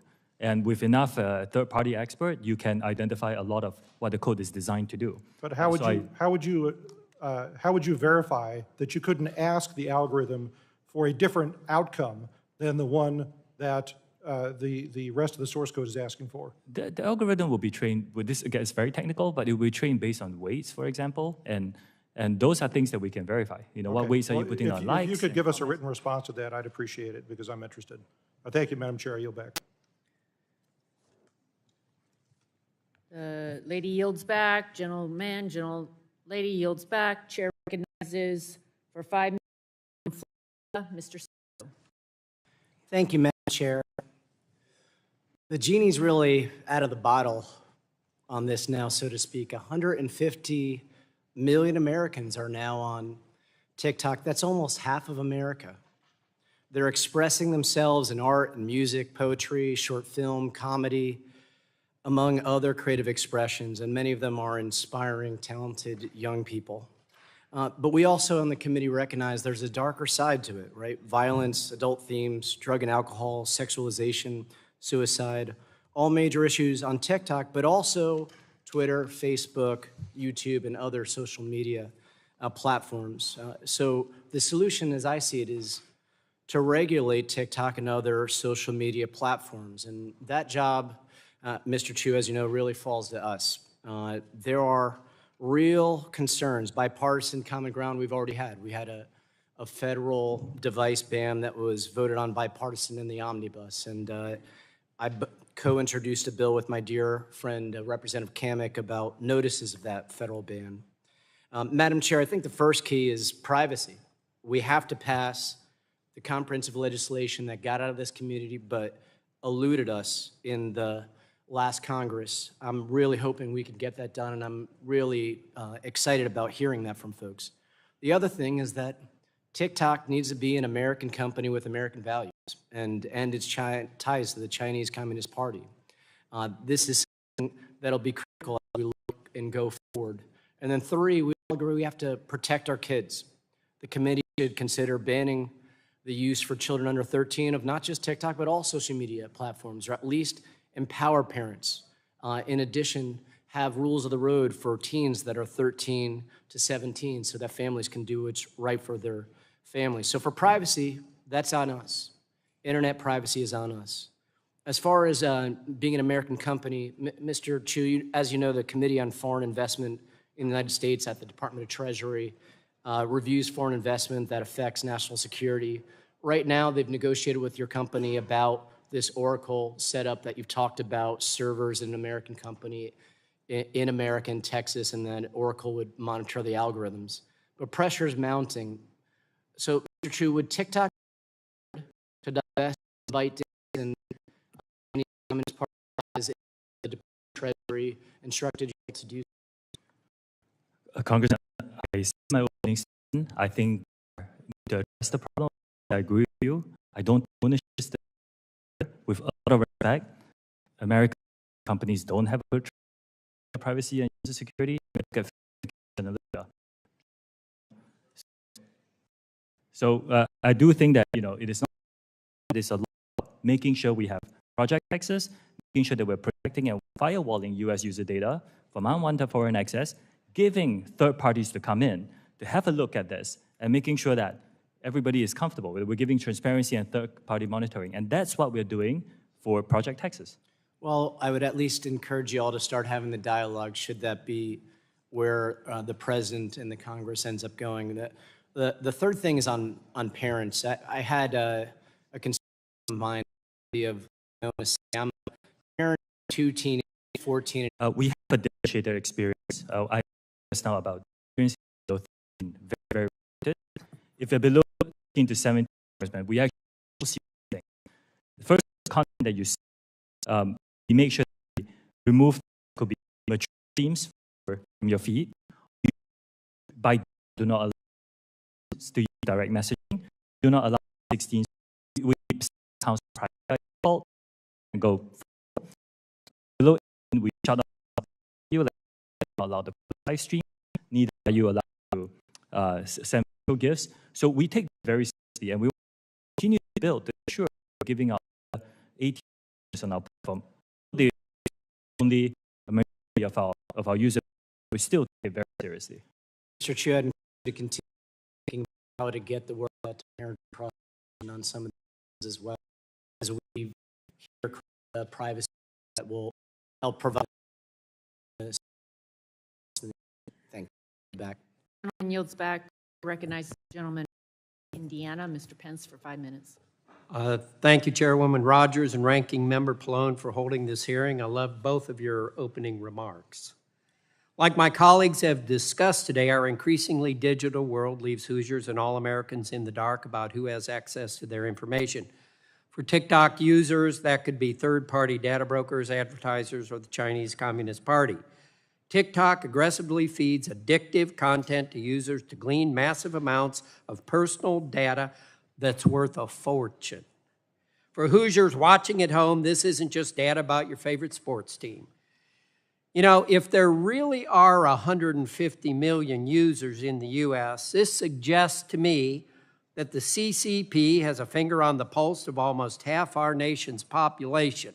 I find that hard to believe. But this week, I decided I would ask my constituents in southern Indiana to share their stories with me. Went out Monday night, and we got 800 responses in less than 12 hours, okay? Let me share a couple of those with you. One of my constituents shared, I quote, "I'm a mental health counselor. Most of my die. They spend hours online being negatively influenced by others. I've seen kids experience self-harm, gender dysphoria, many mental illnesses they have picked up from TikTok. I will not allow my children to have the creative algorithm. They need children suffering more anxiety and depression from screen time, but they do not. They will not change their algorithms financially lucrative to keep their kids. Parents said our child or dog try it out, the feed was continuous, suggesting sexually explicit and vulgar videos. We continue, and there's been many more, like 800. Okay, you walk through and those actions by your company, create a safe environment, empower parents, content shown. But virtually everything we've heard reflects the opposite, and some of your answers are a little confusing. You know, all of those sitting here and maybe watching on C-SPAN, this is the 32nd hearing we have held about privacy and big tech. Each hearing I've been part of, we've heard the same stories about our constituents' experience, the same big tech to do better. The truth of the matter is this disgusting, dangerous content littered across your platform is not justifiable and it's uncontrollable. Americans' data is not safe and big tech is doing nothing to protect it. Putting aside the dangers of the CCP involvement, and after these 32 hearings, I believe it's actually time to change the narrative, change the focus, and change the outcome by talking about the money you're making at TikTok. Mr. Chu, I have a question. How much revenue is generated per user? Congressman, we private company, and you're not telling me. User receive a fair benefit, amount of profit they're we do share some revenue with some creators who produce, say, 1+ content. When am I going to get paid for the data that you are selling or you're getting revenue from advertisers? When am I going to get paid for the data you're getting from children, my neighbors? That's the way to get attention. Talk about the money you're making and all what you're supposed to do. I respect and understand your opinion. The vast majority have experience. I sent as well, hundreds of thousands of comments. What am I getting? It's a great experience. What about these 800 bad experiences people in the Indiana 6th District have been getting? We will look at them, and a lot of... But this is a 32nd big tech hearing, and you're all going to look at it. Frankly, I think you're all stalling is what you're doing. You're just trying to buy time while you're making the $18 billion, perhaps, whatever you're making.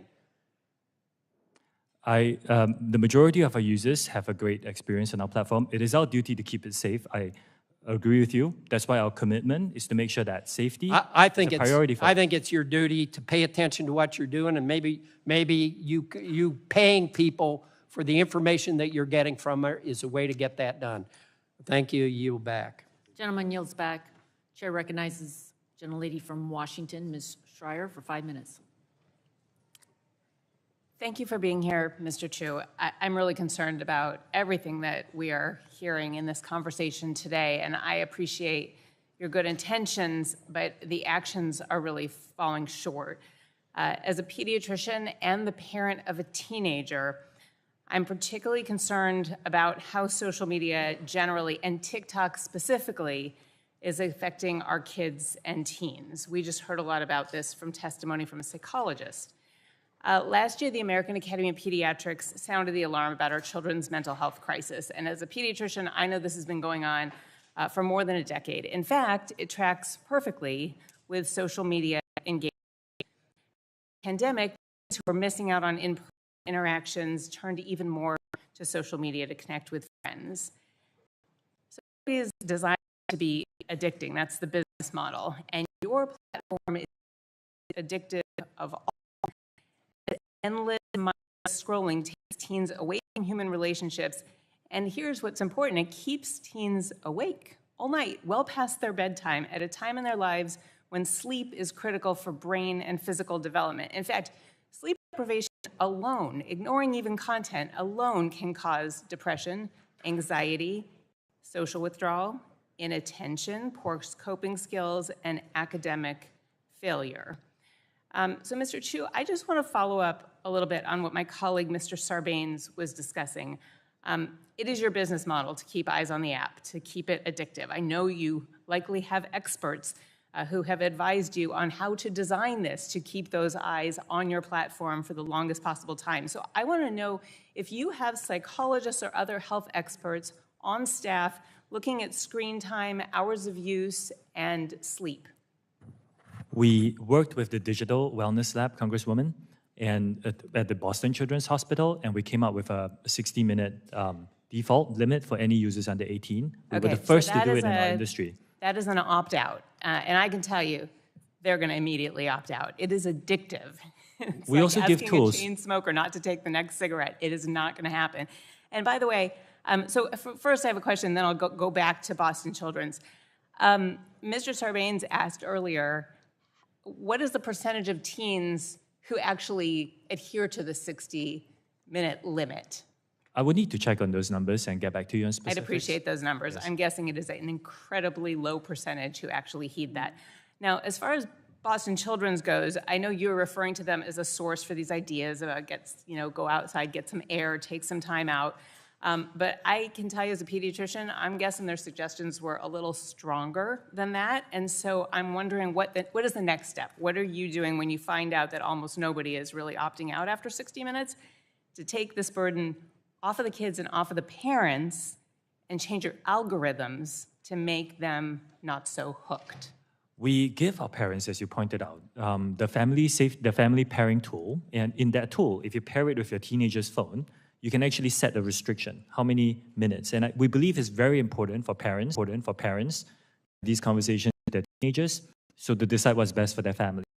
Also, Congressman, a lot of people come to our platform to have a really informative experience. Like I said, there were 116 billion pieces of content on STEM, and we're creating a feed dedicated to that. Book Talk has 115 billion. We've also heard today that well over 20% of the information is misinformation. We heard that about medical remedies that are not really remedies. We've heard it about mental health topics. I mean, this becomes very dangerous, especially when people who are not trained to think very critically are being thinking that it's true.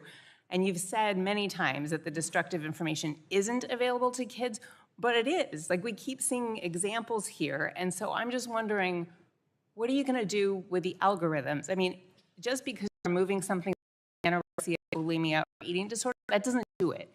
If you show girls repeatedly skinny bodies and advice on how to cook meals that are less than 300 calories, that's dangerous. We have worked with, first of all, anything that glorifies eating disorders, we remove that from our platform. It's violative. We're working with experts now. It's a challenging problem for our industry. But we are actually identifying some of these themes that you're talking about and trying to build models where that kind of content is not chained up for the younger users. So it's something we take very seriously too. We're seeing eating disorders in elementary age kids now, and I need you to expedite that process as much as possible because parents out there are worried, and I'm worried as a pediatrician. Parents can't take themselves off of these platforms. Kids, there's no way they're going to take themselves off, and we need you to do your part. It may affect your bottom line, but it could save this generation. I share your concerns, and I commit to doing more. Gentlelady yields back. Chair recognizes the gentleman from Pennsylvania, Mr. Joyce. Thank you, Chair Rogers and Ranking Member for holding this hearing. According to August 2022 on the New York Times, TikTok's web browser can track every individual keystroke made by a user. We have heard today about the various ways in which the app's code could be used to monitor or track users, and likewise, we've heard concerns that this data may not be fully isolated from access by the Chinese Communist Party. That said, I'd like to know more about the historical, non-public U.S. personal data that your company has already amassed. Mr. Chu, you have publicly stated that the non-public information of TikTok users in the United States is being transferred to an Oracle-based cloud infrastructure because of safety concerns. Will that be completed at the end of this week, by the end of this month? What's the outline for dealing with what you've already amassed? All data is already by default Oracle structure with the. Not about the data that you amassed. We are in the process of What timeline will that data be stored? I believe we will be able to this year. This year, it's not going to occur anytime soon. To be clear, children data transfer happens, data remains accessible to the Chinese Communist Party. On March of this committee asked you when you plan to delete public historical U.S. Congressman, I disagree with this assessment that the Chinese government can get access to the data. It's really, this is a private company. This is what Chinese employees You work on. responded. You didn't write the committee back to you on March 7, just 6 days later. Your attorneys wrote, the company plans to begin the process of deleting non-public historic U.S. this month and anticipate that the process will be completed this year. You came up with a proposed plan in 2022, specifically based on concerns that the Communist Chinese government was spying on U.S. users. Only with the to delete public U.S. just 2 weeks ago. Again, March 7th, your attorney wrote, and I quote, the company plans to begin the process of deleting non-public historical data this month. Anticipates that the process will be here. Mr. Chu, do you come up with this plan only we act March 1st? No, we started deleting this. Well, because that's what it looks like to me. We hired a third-party auditor to help disappointing. us with this. Wouldn't you agree that awaiting even minutes for this personal privacy protection is absolutely wrong and it is not in the best interest of your users? Congressman, respectfully, there are many companies that use a global workforce. We are not the only one. We are just taking action after hearing. Given the many other companies have. And what we've already established about the ability of the Chinese to access personal user data, no U.S. government electronic devices should have access to TikTok platform as your lackluster security currently stands? I disagree with that characterization. Like I said, Do you think the U.S. that any individual should be utilizing that on any government platform?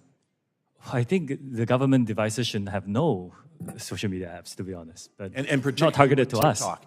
Mr. Chu, during this hearing, you have mentioned several times that there is a, quote, different experience, your words, for children under the age of 13. That is correct. Different experience. Mr. Chu, do you allow your children under the age of 13 to participate in TikTok? Yes or no? I did just explain this in detail. This experience doesn't exist in Singapore, where my children live. If children based on today, it's clear to me that TikTok as a company cannot be trusted, and that Americans remain significantly at risk because of the TikTok app. We'll continue. TikTok is in Americans' hands. I want to acknowledge that TikTok does have the ability to make those changes. Fortunately, we have not heard. We have not commitment to be able to protect personal privacy. Americans expect that Americans deserve. Thank you, Madam Chair, and I yield the remainder of my time. Gentleman yield back. Chair recognizes Tran for 5 minutes. Thank you, Madam Chair. Chair, many big tech CEOs have sat where you're sitting today, tried to run out the clock hearing this one. They were trained not to answer questions and just wait for the news cycle to pass so that they could get on with business as usual. Executives want this moment, TikTok's moment on the microscope, to distract Congress from the very real issues that exist on platforms. You have an opportunity to turn the table. US-based social media giants have regressed on protections for children and teens, on protecting our data privacy, and on embracing transparency. You lead, and you should lead.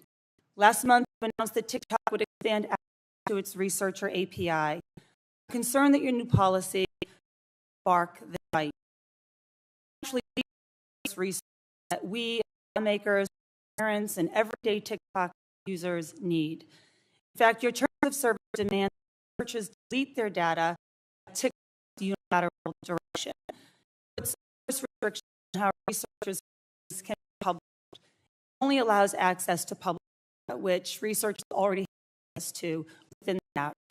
In order to actually address the content moderation, algorithmic application concerns that my colleagues raised directly from parents in my home state of Massachusetts, independent researchers, not just other tech companies like Oracle, need to be able to evaluate how TikTok's algorithm is making decisions.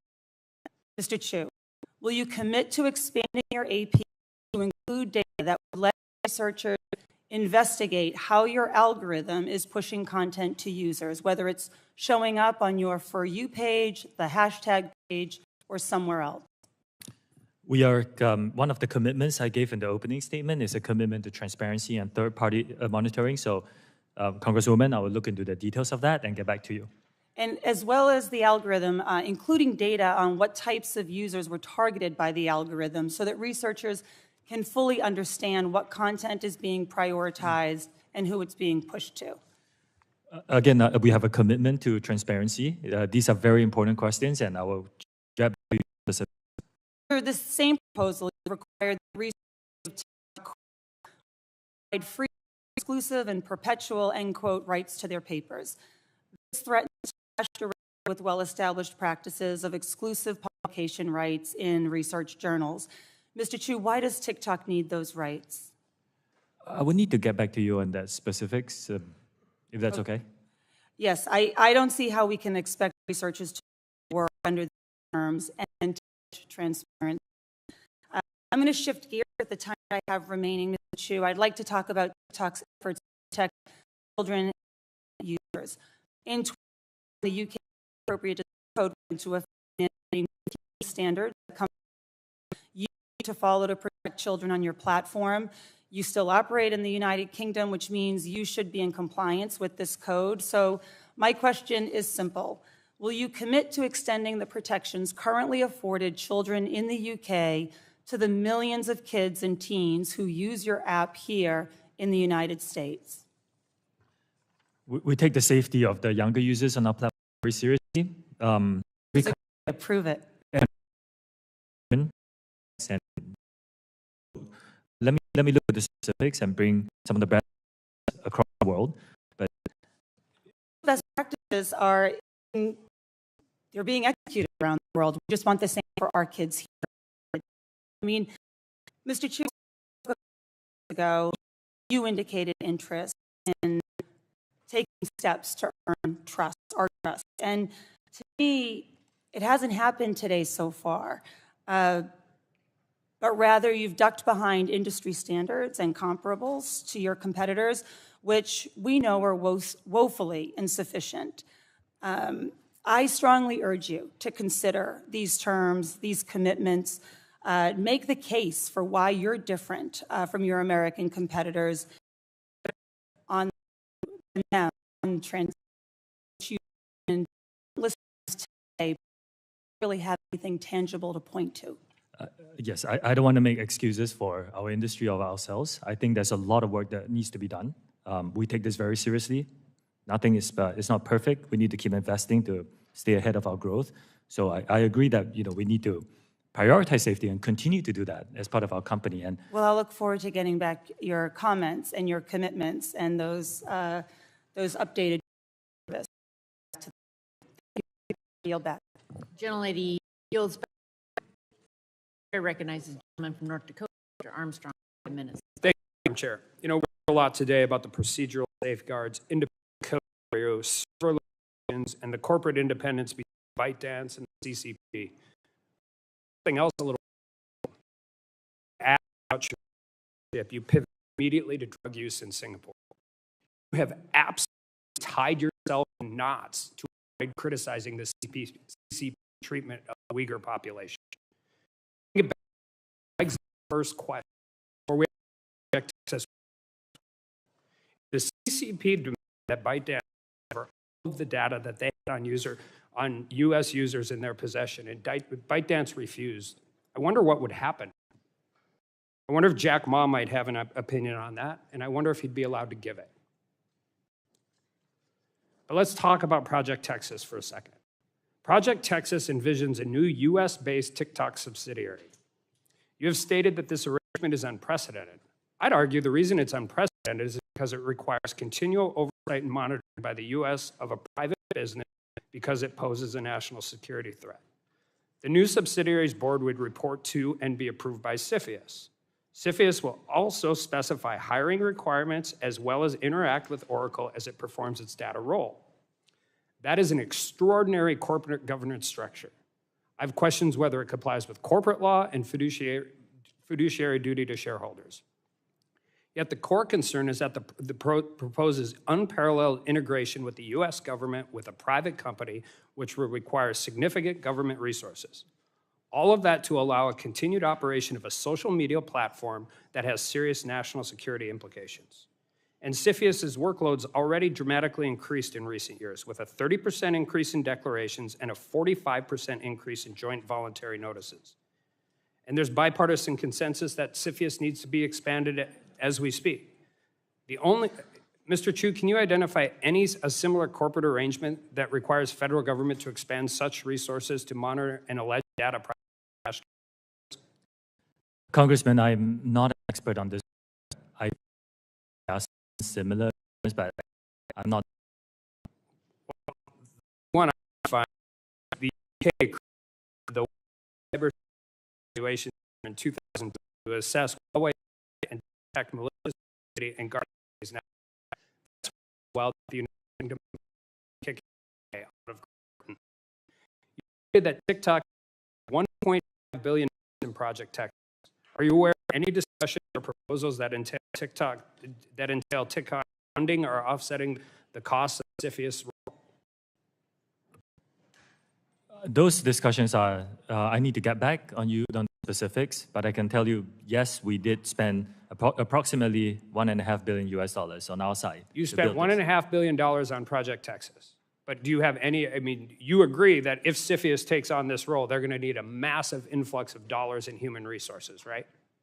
I cannot speak on behalf of CFIUS, Congressman. Should the U.S. government expend such resources to create this extraordinary arrangement for TikTok, especially considering alleged data privacy and national risks? Congressman cannot speak on behalf of the United States. Project Texas doesn't work without CFIUS, right? Project Texas, as you guys have proposed it, does not work without CFIUS involvement. The idea behind Project Texas is the firewall of U.S. user data. Make sure it's stored by an American company, overseen by American personnel, and we will invite third-party monitors to monitor this. So that, in essence, at least as far as I know, is the majority of the cost, because it will rely on not just us building the infrastructure, but us, finding and hiring these third-party monitors who are vetted to come in and monitor this structure. You talked earlier about the shareholders' ownership of TikTok, and you said 60% is global investors, 20% is employees, and 20% original. Are those the same? No, the founder the voting rights is common.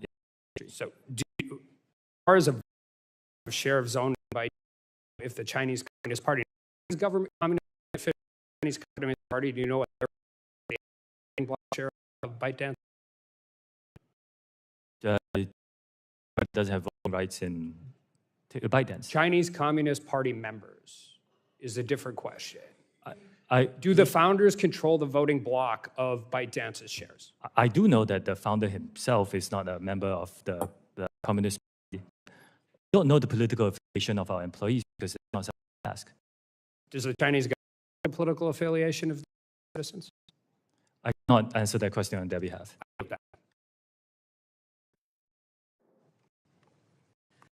Gentleman yields back. Yield to the lady from minutes. Thank you, Madam Chair. Mr. True, I just want to say I agree with all of the comments of many of my colleagues today that we need to take a close look at how TikTok poses a national security risk.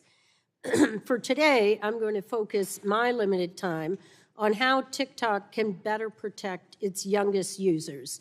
And I think a number of us have identified as parents today and have serious concerns as we relayed to you. Just this week, I heard from a parent in my district in Nashua, New Hampshire, whose child was served harmful content on TikTok and has needed counseling as a result. This experience is not unique to this family, and it underscores the need for better child protections on your app. I'd like to dig further into TikTok's current safety and privacy controls for children. I understand that TikTok restricts certain app capabilities for users under age 18 and has additional restrictions for users under age 16 or 13, is limiting who can interact with the platform. However, these protections are worthless if any child easily buys these age creating their own account and creating a new with a different age. And by easily, I mean you can literally go in and open another account using the same email address. So I've been made aware by child safety groups, including Fair Play for Kids and Common Sense, that it is that simple for young users to bypass the age restrictions on TikTok. Yes or no, are you aware of this issue? I apologize. It's a great question that you raised. If a user inputs an age and is blocked, my understanding is that if the user tries to do it again within a short period of time, and I won't disclose publicly. We did it in our office yesterday. You can go right back in, use the exact same email address, and open a new account. So can I get your commitment that you will at least fix that bug? I will go and have a look at it, yes. Thank you. If we're here today to talk TikTok and not other platforms, but I'm happy to look at legislative solutions.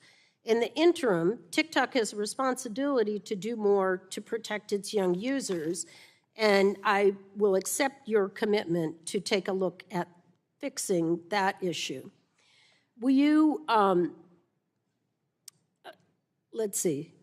Sorry, I recognize that TikTok has made efforts to provide parents and guardians increased options to monitor and limit their child's activity on the app, including family pairing and time limit features.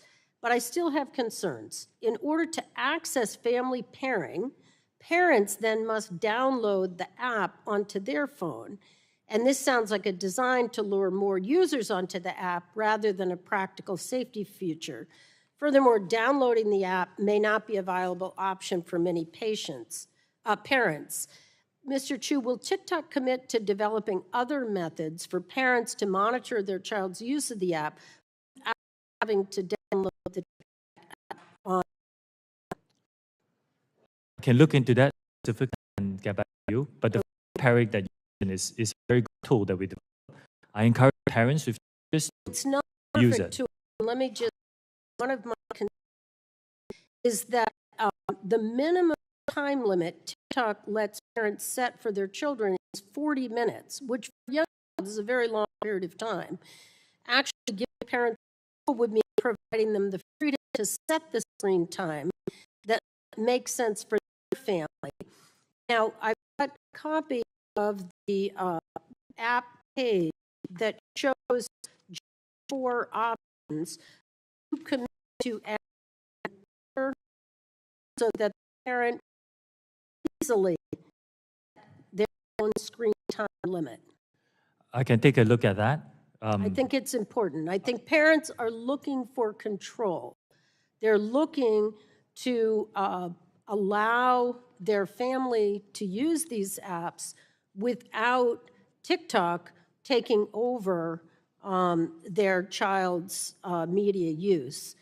I've heard reports of users struggling to access the feature, and so I will look forward to hearing back from you on adding an other so that a parent can add a custom limit. So finally, I ask that you commit to report back to this committee and the American public on how TikTok addresses these safety issues and steps are taken to accounts to the most protective possible settings. Madam Chair, I yield back. Generally yields back. To Chair yields from Ohio, and it's Anderson. Thank you, Madam Chair. Mr. Chen for being here today. I would like to start by inserting into the record a talk by Communist Party, which was published by the Australian Parliament just over a week ago. That the record. Without objection, so ordered. Thank you, Chair. Mr. Chu, we know your company that encourages them to develop eating disorders, those challenges that have caused children to commit suicide, glorifies the use of important media coverage. This company continues to feed children with dangerous and harmful content. Can you explain to parents back to congressional district why it should be the burden, not TikTok's, parental controls of children's content encourages eating disorders or committing suicide? I take these issues very seriously. If the user is a teenage user on our platform, we actually have a differentiated experience, including certain models that we are building with experts to help identify certain content that's not inherently harmful, but could lead people to eating disorder. I just want to make sure that I'm answering your question with specifics. If this tool exists, why isn't it being used to cool then the spread of dangerous content? I mean, why is it still happening? Dangerous content has that violates, we remove them. When we see them, we actually remove them from the platform. Okay. The fact of the matter here is that despite whatever action you take, that TikTok is taking to protect teens, your algorithm continues to promote harmful content. Wouldn't you agree that indicates there is something inherently wrong with the algorithm your platform employs? I do respectfully disagree with that. The algorithm drives a great user experience for many, many users. I talked about STEM content. That has 116 billion views on our platform. One more example. Book Talk. It's a trend that happened on the platform. Is to encourage people to read. And globally, it has 115 billion views, and it's fantastic. I've heard people telling me that they are reading more because of Book Talk. So there is a lot of good and joy and positive that can be derived from the TikTok experience. Yes, there are some actors who come in and post violative content, and it's our job to remove them. But the overwhelming experience is a very positive one for our community. But if it's your job to remove them, it's been said many times here today about the 41 days that video is up with addressing the chairwoman. After this, I'm going to go look into the specifics of that. All right, thank you. Madam Chair, I yield back. Gentleman yields back. Chair recognizes the lady from Texas, Ms. Fletcher, for 5 minutes. Thank you, Chairwoman McMorris-Rodgers, and thanks to Ranking Member Pallone for holding today's hearing, and thank you, Mr. Chu, for appearing today. It's been a long day, but we're here to learn about a complex set of issues that relate to TikTok and how to address them. And I think that's what we're hearing from colleagues on both sides of the aisle today, is a real effort to grapple with challenges that we see for national security, for the safety and protection of American citizens. And we've already covered a lot of the information about the extensive use of the number of users who are children and young adults.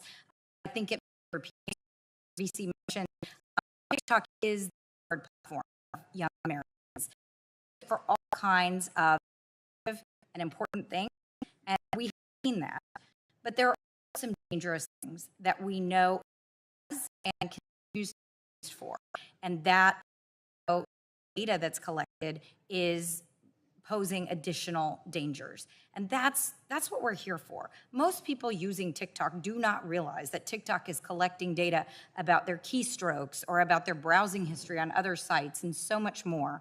And I agree with my colleagues that we need a comprehensive set of data privacy laws here in the country, and we've heard some very good ideas today. Mr. Chu, you've mentioned several times today that these are industry-wide issues. And I agree with you that there are industry-wide challenges here. But there are also some specific things relating to TikTok that I want to focus my questions on and really want to understand where there's a difference and how we can craft legislation that addresses the very real challenges that we've been hearing about today. As you know, states across the country have joined an ongoing investigation into possible violations of consumer protection laws by TikTok as they pertain to TikTok's effect on the mental health of American children and teenagers. As the investigation, states are required to review internal TikTok communications that takes place on LARC. That's TikTok's primary instant messaging system. Is that right? Yes. Okay, and does every TikTok employee have a Lark account? It is very similar to companies that use Slack or any other instant messaging tool. But Lark is a proprietary instant messaging tool. It's not Slack. It's something that was developed, yes, And by ByteDance. It was developed by TikTok? No, it's developed by ByteDance. It's developed by ByteDance. Okay. And so a couple questions stemming from that. Is it true that Lark video conferencing has a translation feature in which Chinese is translated to English text and vice versa? That is correct. It helps with global cooperation. Okay. And those translated conversations are somehow saved into the Lark system? I need to get to you on the specifics. Okay. There is, I'll get back to you on the specifics. Okay. That would be great to know. And I neglected to ask, but does every TikTok employee have a Lark account? Yes, I believe so. Yes. Including you? Do you have one? Yes, I believe so. Yes. And then do you have there's some kind of profile for your instant messaging system. So every employee identifies their manager and their department, who they work for, what they do. Is that all included in their Lark profile? Do you know? It's very common for companies to have enterprise messaging tools that companies use.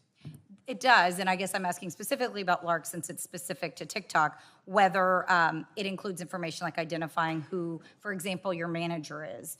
Do you know whether that's something that's identified in Lark? Yes, some of these HR features built into a lot of enterprise tools that we use, and yeah. So like for your own profile, does it identify who your manager is? Yes, it does. And who does it identify as your manager? I report to the CEO of ByteDance. Okay.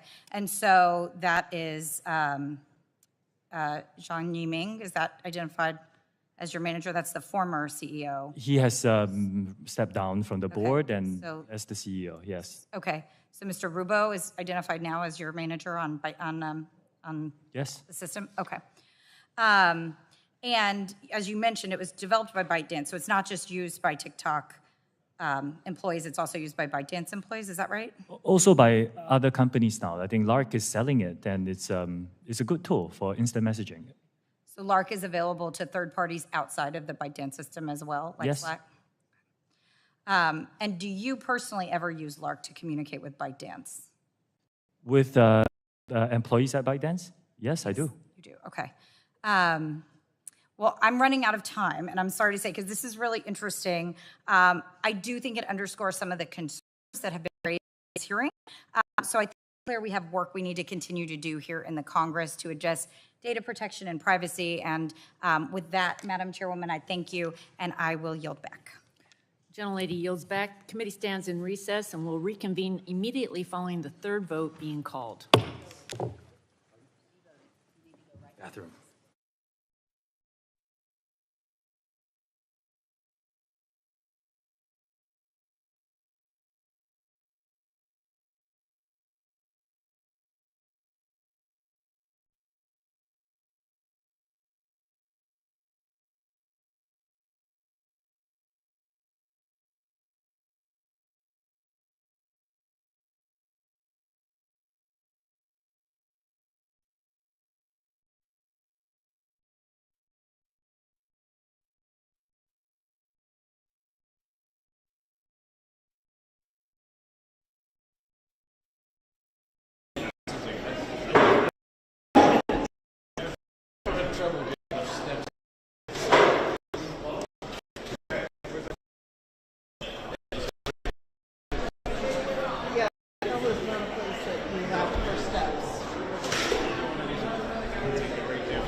That would make it easier for everyone.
something that we audit, or if there's a valid legal order. So, okay. Several reports, hearings, and leaked internal documents have indicated that TikTok has repeatedly censored or de-amplified content that is critical of Chinese Communist Party policies in the U.S. and abroad. Are you aware of those reports? I don't think that's accurate, Congressman. Are you aware of those reports? There could be some reports that say that, but that action itself is not Your something I agree. testimony here today is that you can keep up with stuff and make it as clean as possible, quote unquote. Are you aware of those reports? I want to make it very clear that there is content on TikTok. There is saying, are you aware of reports citing that fact? Again, like I said, if you go onto our platform, you will find content that is critical of China. Well, we're going to talk about that. Now, this committee is looking at reforming Section 230 of the Communications Decency Act, which has already been mentioned here today. Do you think that censoring history and historical facts and current events should be protected by Section 230's good faith requirement? That's a more complex topic. I will need to speak to my team and get back. Is your team? It's my broader team. I will speak to them. I'll get back to you. It's always good to have folks behind you, isn't it? Not them. Oh, no. Oh, okay. I got you. Here are my concerns with TikTok. Your claims are hard to believe. It's no secret to us that TikTok is still under the thumb of CCP influence. And let's be honest, TikTok is indoctrinating our children with divisive CCP propaganda, all while threatening spyware. In fact, you look at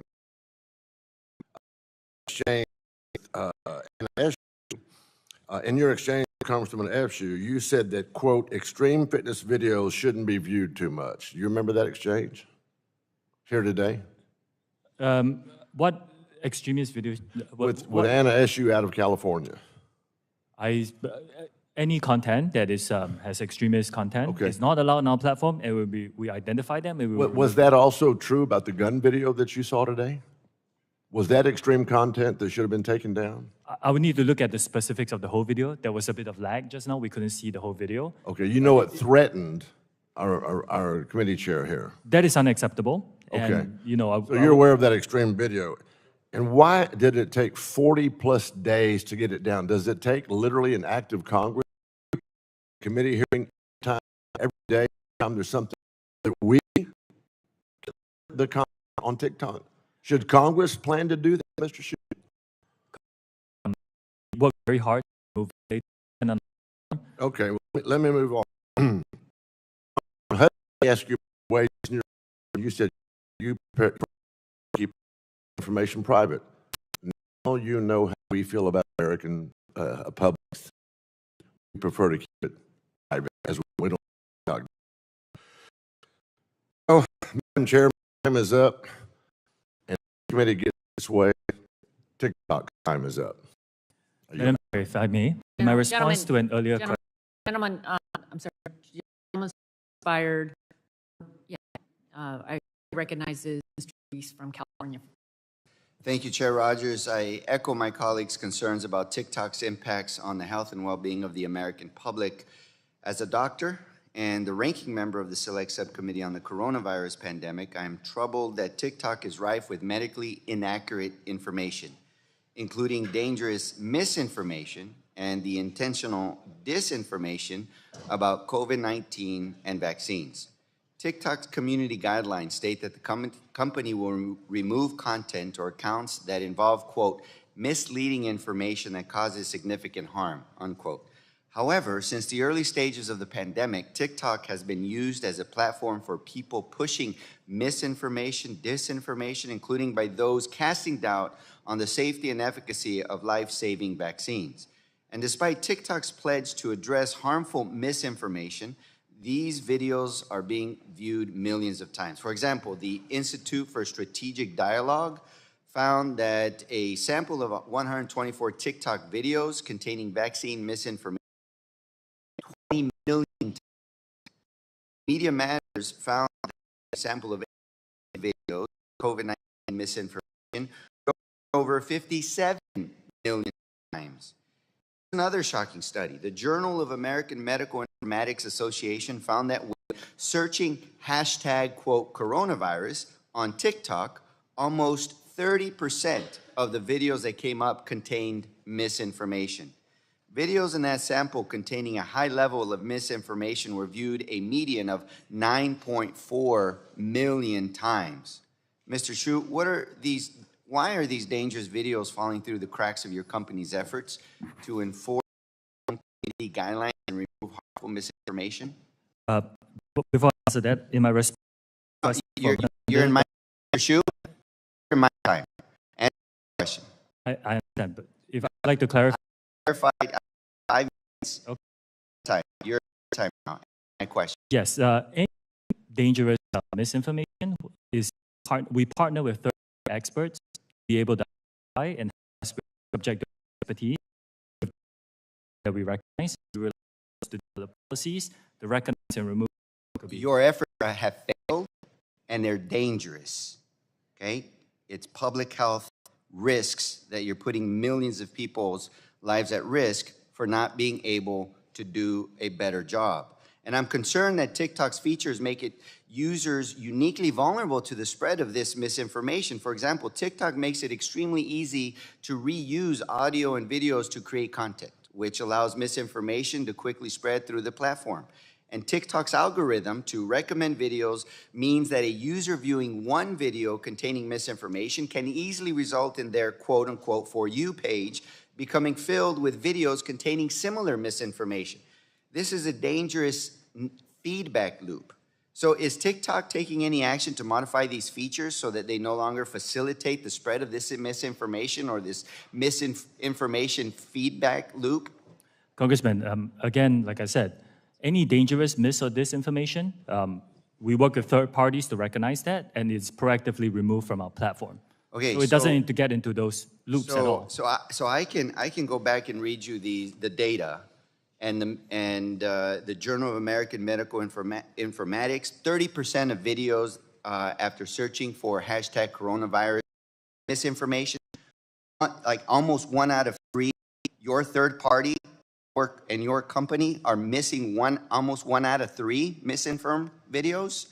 So you're telling me what you're doing. I'm telling you the data shows that you are grossly failing at that effort. The other I have for you is that TikTok is also in Spanish, and have been specifically targeted to misinformation when it comes to many aspects, especially medical misinformation. And as Caucus, we reached out to you, Congress, on this issue. But what is your intent?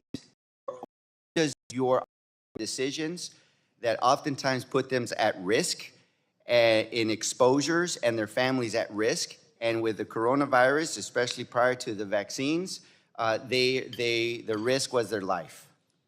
Thank you. Yield back. Madam Chair, I would like to clarify something. In the follow-up question to Representative Dunn's question just now, I misunderstood the follow-up about ByteDance spying on behalf of the Chinese government. My answer to that question should be a no, because it came very rapidly.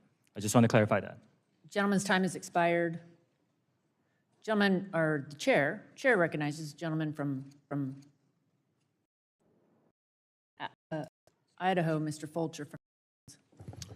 Madam Chairman, Mr. Chu, we've been going a long time here by now, and a lot of questions have been answered, and a lot of them have not been answered. And primary thing I want to do is just share some thoughts of what I've seen, learned today, been exposed to.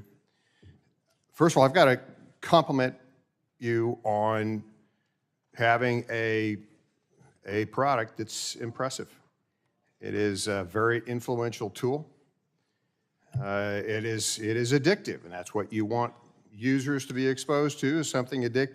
It is a gathering. So potential to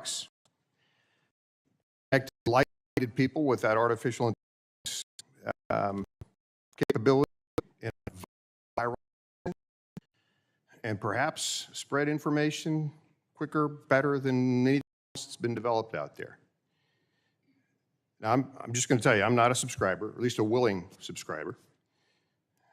But probably in that database somewhere is my preferences with colors or foods, or I've spoken to, what I've said, my newspapers. That's be sold or given to whomever or whatever. Whatever is what others. And I'll use myself as an example again. If for whatever reason I became a target, I became somebody you didn't like, it'd be hard to believe because you got me. But let's say I didn't, or you come, or for whatever reason I became an target. That artificial intelligence system could be shared or sold to a audience that has been paired up with knowledge in that app really bad. Or convert. Same thing can be done. Look really the problem. It's someone else, some artificial intelligence algorithm that has coordinate power to subjectively data with strategic opposite shape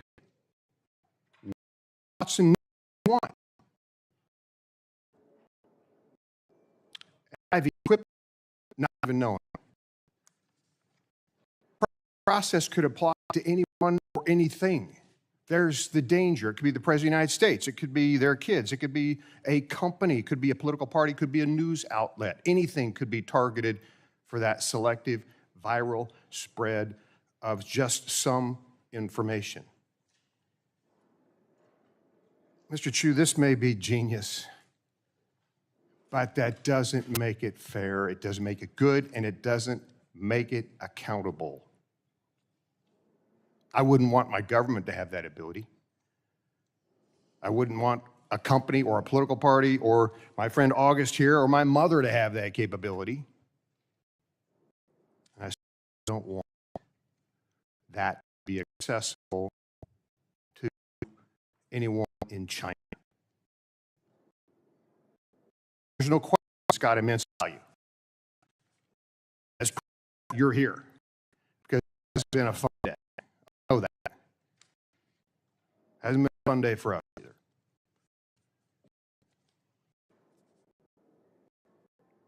Artificial is difficult once it's on auto cruise control, and it's, as we're talking, impossible to walk.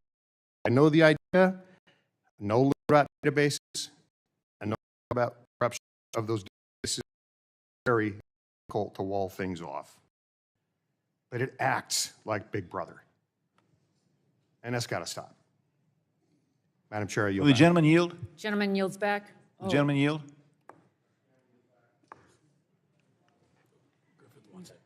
Oh, gentleman yields. Yield to Mr. Morgan Griffith. I thank the gentleman for yielding. Mr. Chu, earlier we had submitted into evidence the TikTok ByteDance and their ties to the Chinese Communist Party report that was filed as an exhibit last week with the Senate in Australia. If you have any comment, I'd like to get it on this paragraph out of their summary. Our research confirms beyond any plausible doubt that TikTok is owned by ByteDance. ByteDance is a PRC company, and ByteDance is subject to all the influence, guidance, and de facto control to which the Chinese Communist Party now subjects all PRC technology companies.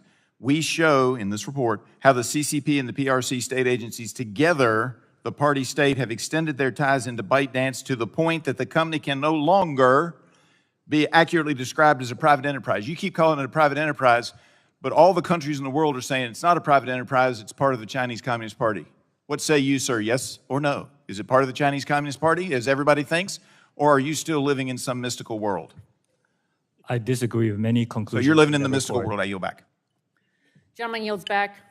Chair recognizes Ms. Democrat, right? Yeah. The gentlelady from Minnesota, Ms. Craig, for 5 minutes. Well, thank you so much, Madam Chair, for yielding. Mr. Chu, I'm probably like a lot of parents who are also members of Congress out here. I know a number of us, when you testified earlier today, you mentioned that the over 35 segment was a growing group of potential users. As if over 35 is old, and I realize that my own children think that I'm ancient for boys, but like a lot of us up here understand that there is some potential good, and of course, many influencers are doing what they're doing for the right reasons. But one thing in your testimony said was safety. But as a mother and as a member of Congress, someone who's very concerned about drug use in our country, I was surprised that that didn't come up once in your testimony, no real reference to it here today.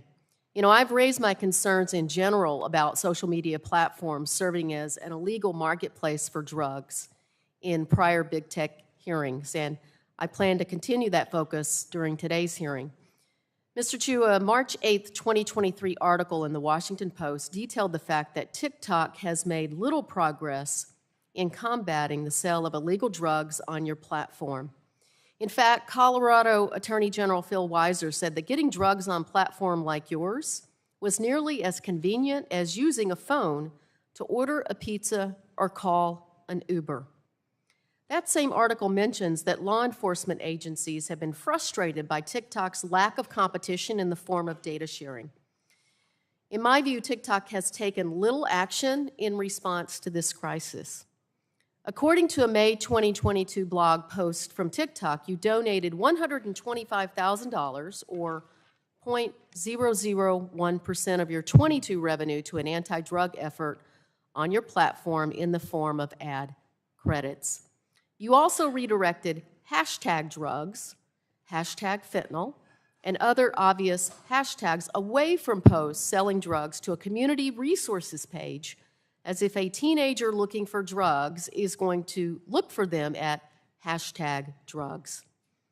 Drug dealers have easily worked their way around this, using emojis and slang to communicate that they have drugs for sale. To this day, it is possible for anyone to log into your platform and acquire drugs, and the consequences of that can be fatal. What are you doing to move past these token efforts to prevent teenagers from accessing drugs on your platform?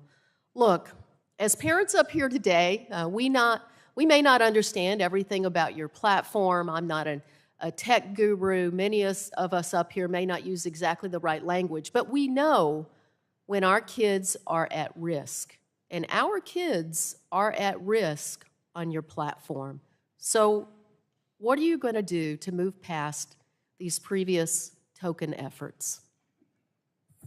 Congresswoman, we do take illegal drugs content on our platform very seriously. It violates our guidelines to proactively identify and remove them.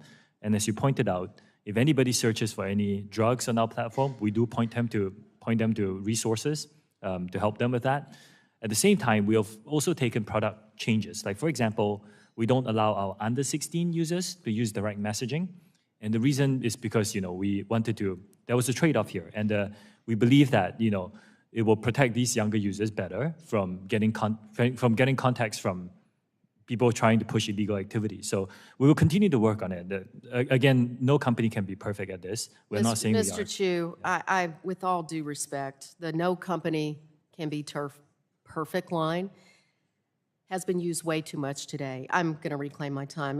Clearly in the 3+ hours you've been before us today, what you're saying about Project Texas just doesn't pass the smell test. My constituents are concerned that TikTok and the Chinese Communist Party are controlling their data and seeing our own vulnerabilities. If you were an American company, we could look at your 10K, we could see who your shareholders are. The answer you provided earlier today, you'd rather not tell us what your compensation is or how it's derived.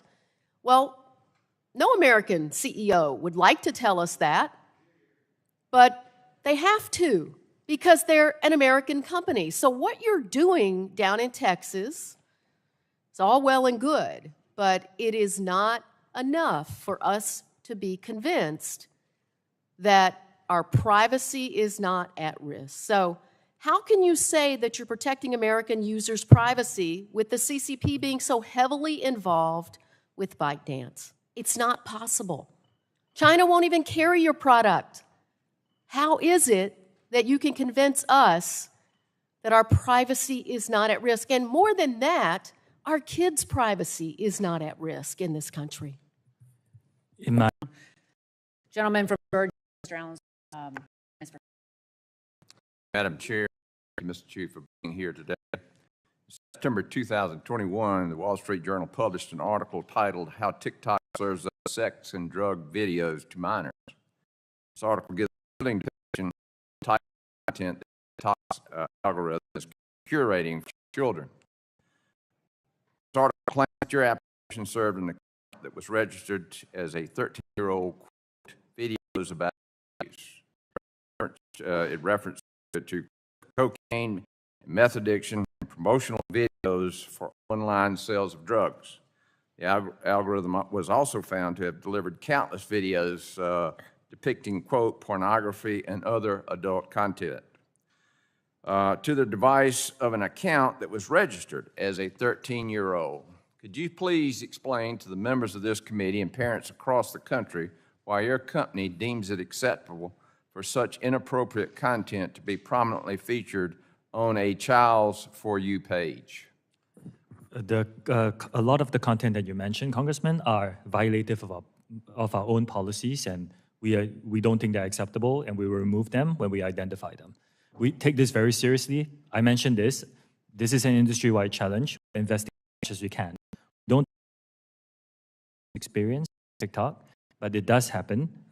Bad actors try and come in and post some of this content, and we're doing our best to invest as much as we can to remove them. Well, I would say you're not doing enough. I have 14 grandchildren, Mr. Chu. Do you personally believe that such content is appropriate for minor children to consume? A lot of the content that you mentioned, like porn, for example, is not allowed on our platform. So no, I do think they're acceptable for